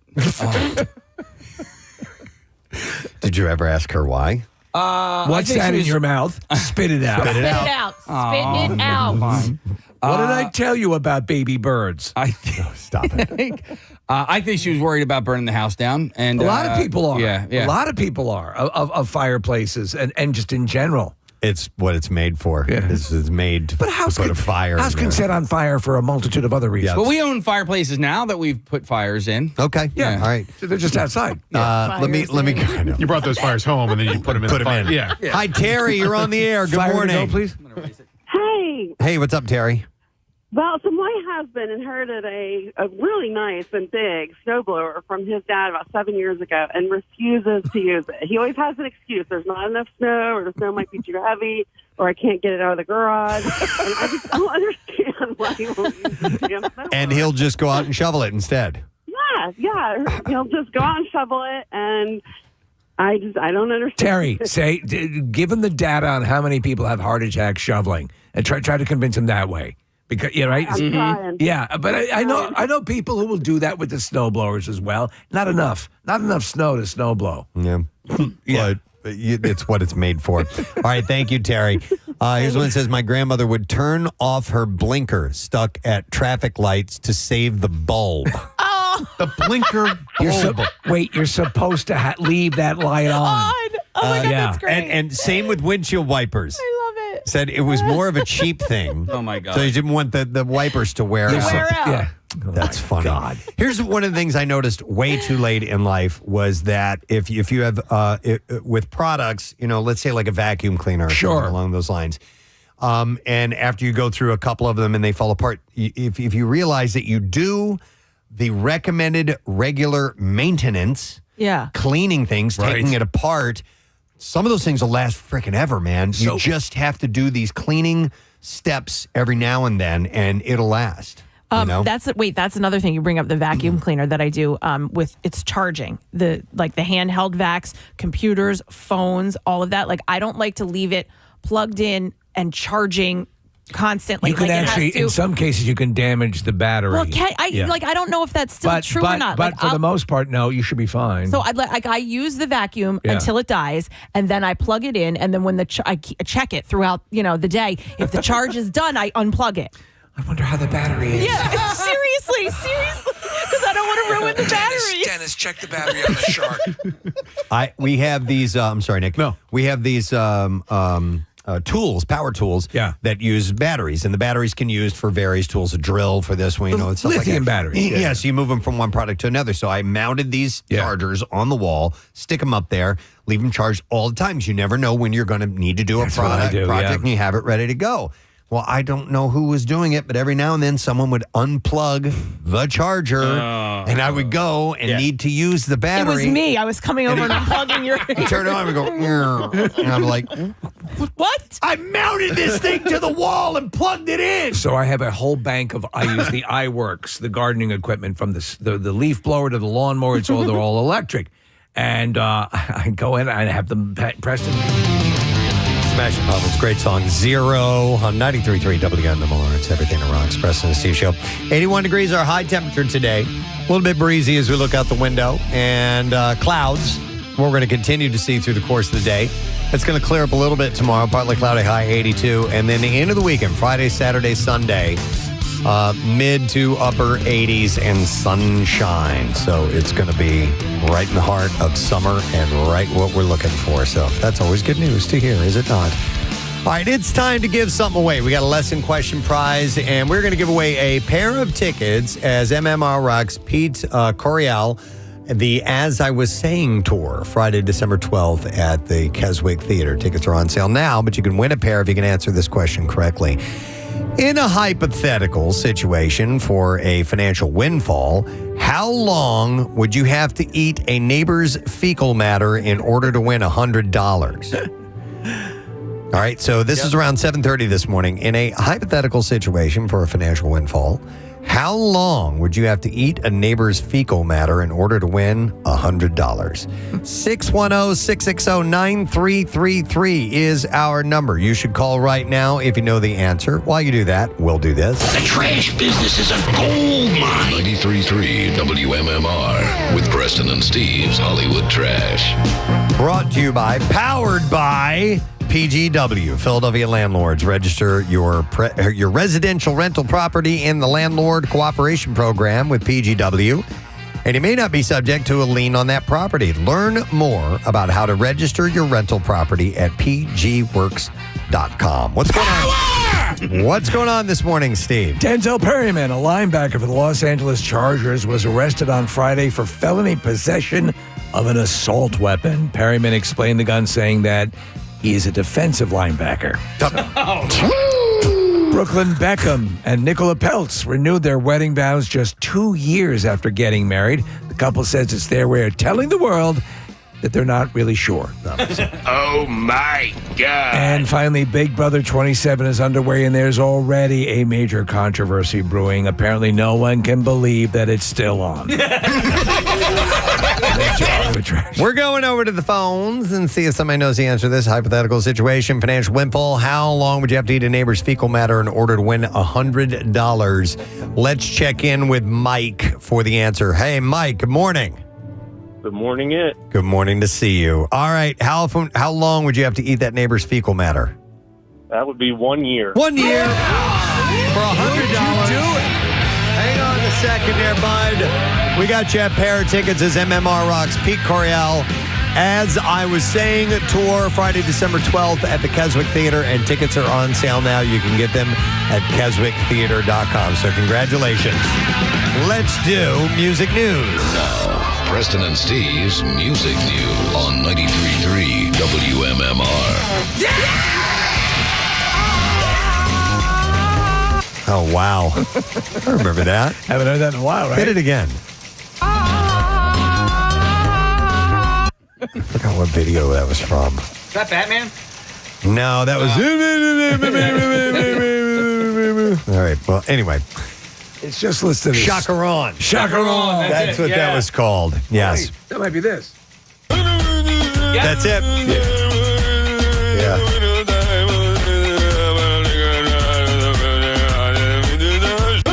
Did that come over from Y100? Yes. Yes. Wow. Both of them. These were all, this is in the early stages of viral videos. Yes. The very early stages, probably before they were called viral videos. Now that's from Waiting for Guffman. Yeah. All right, so Kong Kong. That's from Nell. Yesterday, it was confirmed by the New York Times that Ozzy Osbourne died of a heart attack. Ozzy's death certificate was submitted to a registry in London by his daughter, Amy Osbourne, and the outlet obtained the death certificate and quoted the exact cause of death as an out-of-hospital cardiac arrest, also acute myocardial infarction, coronary artery disease, and Parkinson's disease with autonomic dysfunction or joint causes. So there are a number of things at work. Obviously, he was in a weakened state. And I think a lot of people just pretty much presume that. Yeah. You know, cardio infarction is just a fancy way of saying a heart attack. Yeah. So the Times further notes that Ozzy received emergency treatment at his Buckinghamshire, England estate via an air ambulance. The air ambulance later took the music icon to the nearby Harefield Hospital in Uxbridge, England. Kelly Osbourne recently shared a statement thanking fans for their support. She issued it on her Instagram story, and she wrote, "I've sat down to write this 100 times and still don't know if the words will ever feel like enough. But from the bottom of my heart, thank you." She said, "The love, support, beautiful messages I've received from so many of you have truly helped carry me through the hardest moment of my life. Every kind word, every shared memory, every bit of compassion has meant more than I can ever explain." And she said, "Grief is a strange thing. It sneaks up on you in waves. I will not be okay for a while, but knowing my family are not alone in our pain makes a difference. And I'm holding on tight to the love, the light, and the legacy left behind. Thank you for being there. I love you all so much, Kelly." So in the multitude of good memories, he obviously gave her father one of the final things was she was proposed to in front of her dad. Yeah, exactly. It was very cool. We played New Papa Roach a little while ago, and frontman Jacoby Shattuck says the band has just finished a new song called Clickbait that he describes as the most new metal song we've ever written in our career, even from back in 2000. Speaking at Germany's Wacken Open Air Festival, Shattuck explained their upcoming album mixes both modern anthemic sounds and stripped down raw material that goes back to their classic style. The new album will come out in 2026, but the band plans to keep releasing new music before then, with another song coming out later this year. And then finally, Metallica continues to make history thanks to their classic 1991 self-titled album, a.k.a. The Black Album. The Black Album has now spent 800 weeks on the Billboard 200 album chart. It is the fourth album in the chart's history to reach this mark. The mega hit joins a very unique group that includes Pink Floyd's iconic 73 studio album Dark Side of the Moon, the two greatest hits compilations, 1984's Legend from Bob Marley and the Wailers, and 1988's Greatest Hits from Journey. In May, the Recording Industry Association of America issued a number of new award certifications. Among them is the certification that Metallica has sold 20 million copies, making it certified double diamond, which their certification is reserved for titles that have sold 10 million copies or more. And so it is now double diamond. I mean, wow. So does that carry any weight? I mean, it carries a lot of weight. Obviously, it's an amazing thing. Yeah. But now we reckon things in streaming. And, right. So I wonder, it's like when they adjust a box office for current parameters, how does that? Well, I think that's a good question. Yeah. I'm not sure how the charts are reckoned. Yeah, quantified, how they take that information and give it a chart position. I'm not sure if that is radio play and streaming and sales. Some of them are sales based, right? And if you've streamed it, have you technically paid for a streaming service? Did you purchase it? Yeah, correct. Right. And because I don't know, do you guys do you know people who still buy songs individually? No, because I subscribe to Apple Music, and so I basically have every song ever. Right. And I have my Slim Whitman album, so I'm good to go. Yep. So maybe it has to do with subscriptions and radio airplay, and I don't really know. That's it, yeah. But nonetheless, 20 million, so it's a big one for them. And that's all I have in music news. Thank you all, people. Good for you. Good for you. All right, we're going to take a quick break. When we get back, we're wrapping up our program, and Ryan is in for Pierre today, so we'll get the letter of the day for him. We'll be right back. Preston and Steve. The bank all along, they're ready to go, boom, boom, boom. And I go, what is that? And I'm because there's a button you can check to see how charged the batteries are. And they're all powered down. I'm like, what? They were all connected into a power strip. Somebody turned it off. Power strip on. Real quick, Steve, do you keep those in the garage or in the house? In the garage. Now, I've heard that when it gets brutally cold. Somebody told me this too. I brought all that stuff inside for that very reason. And yet hot or cold. You're told to blow up if I know. I keep. What all do those, you do? Yeah, I keep them in the kitchen for whatever. Like there's one cabinet in the kitchen that's not used. So if my mom's come over, she's like, "Where do you keep the glasses?" Like that's actually where the batteries are. The glasses are in the garage. Yeah. But But Preston, real quick, I know you're not a big kitchen gadget guy, but when I get a new knife, I hold on. I don't use it right away, and I think it's because like I want to keep it pristine. You want to keep it super sharp. Yeah, and like really clean and just perfect. Do you ever do that with new kitchen items? Do you No. you dive in right away. Made to be used. Okay. Yes, Well, wait a second. In my mind. This also goes to another conversation, which is how quickly do you? I do like things to look nice and pristine. So there are things like ice. Like after a while, like we were talking yesterday about hiking shoes and stuff like that. I'm like, if they get too scuffed up, that'll be an extravagance. There's a crossing point. Sorry, it's just not up to my standard. It doesn't look right. Nick, I have 19 pairs of scissors because I use the old scissors to cut things like opening boxes or something that's thicker, and then the newer, sharper scissors are for the things that need like a nice, clean finer cut. Yeah. It's like And you need 19 of them? Oh, you can find scissors all over my house in every room. Hey, this is the crafts queen, right? Steve, I have 3 pairs of these sneakers that I'm wearing right now, and they have I have used them in stages. In fact, I drew like a letter on the tongue of the shoe, so I didn't use them for what they weren't intended for. So the oldest version of those... I do the sneaker phase. I'm with you. Okay, I'm so following you. the oldest version were my cycling shoes, and then the newest version I only wore them to jog, and then... Are they identical? Identical. And that's why you have to mark them. I had to mark them. So I had jogging, cycling, and then everyday shoes. So I go left to right. So the pair of shoe that's the furthest left, it's like in people jumping out of an airplane, skydiving.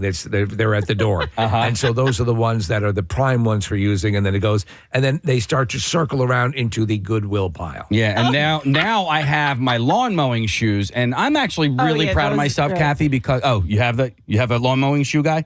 No, I just want to go to a call when you right. eventually stop talking. So, hang on a second, Preston. I got something for you here. Hold on. I need you to stop talking and listen to me. Go ahead.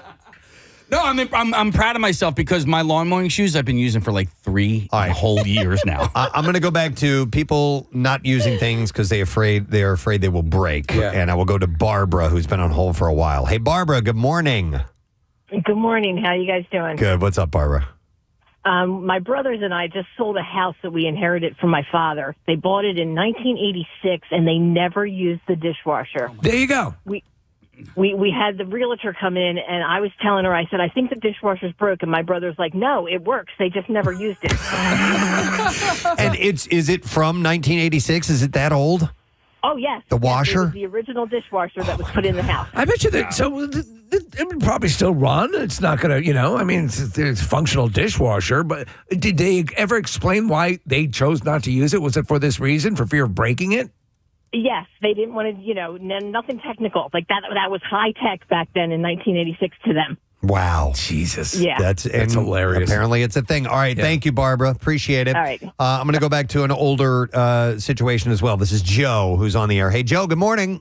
Hey, good morning, guys. How you doing? Good. What's up, Joe?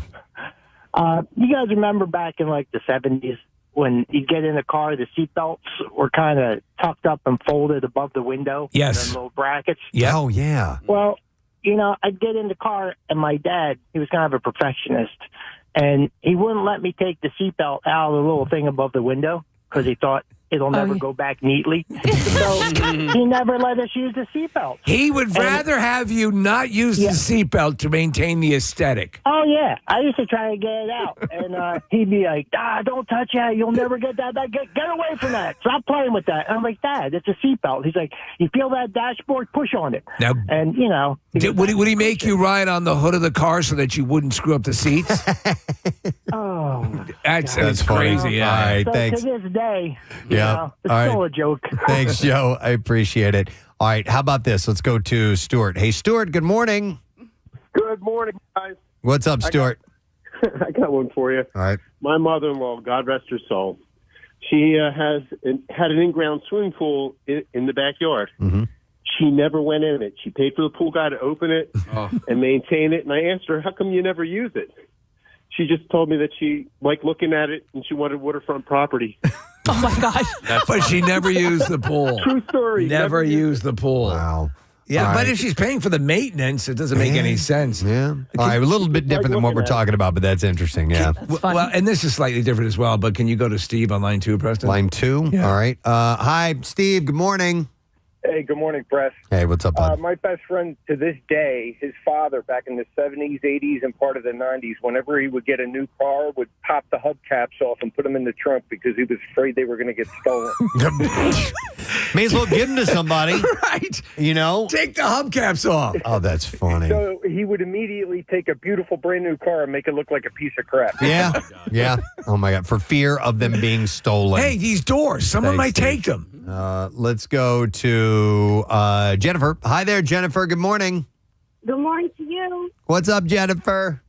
Okay, so I'm a lifelong camper, and with the internet, there are things like social media groups, etc. So I started following a bunch of camping groups on Facebook, and I discovered that there's a whole crew of campers that do not poop in their camper.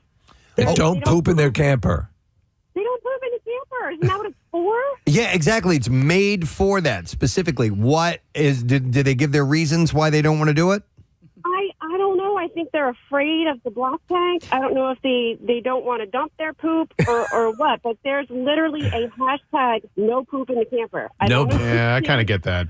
Yeah, I mean, yeah, well, you guys know, like, when you're a camp out for hunger and you have the RV, and, like, it's not that you...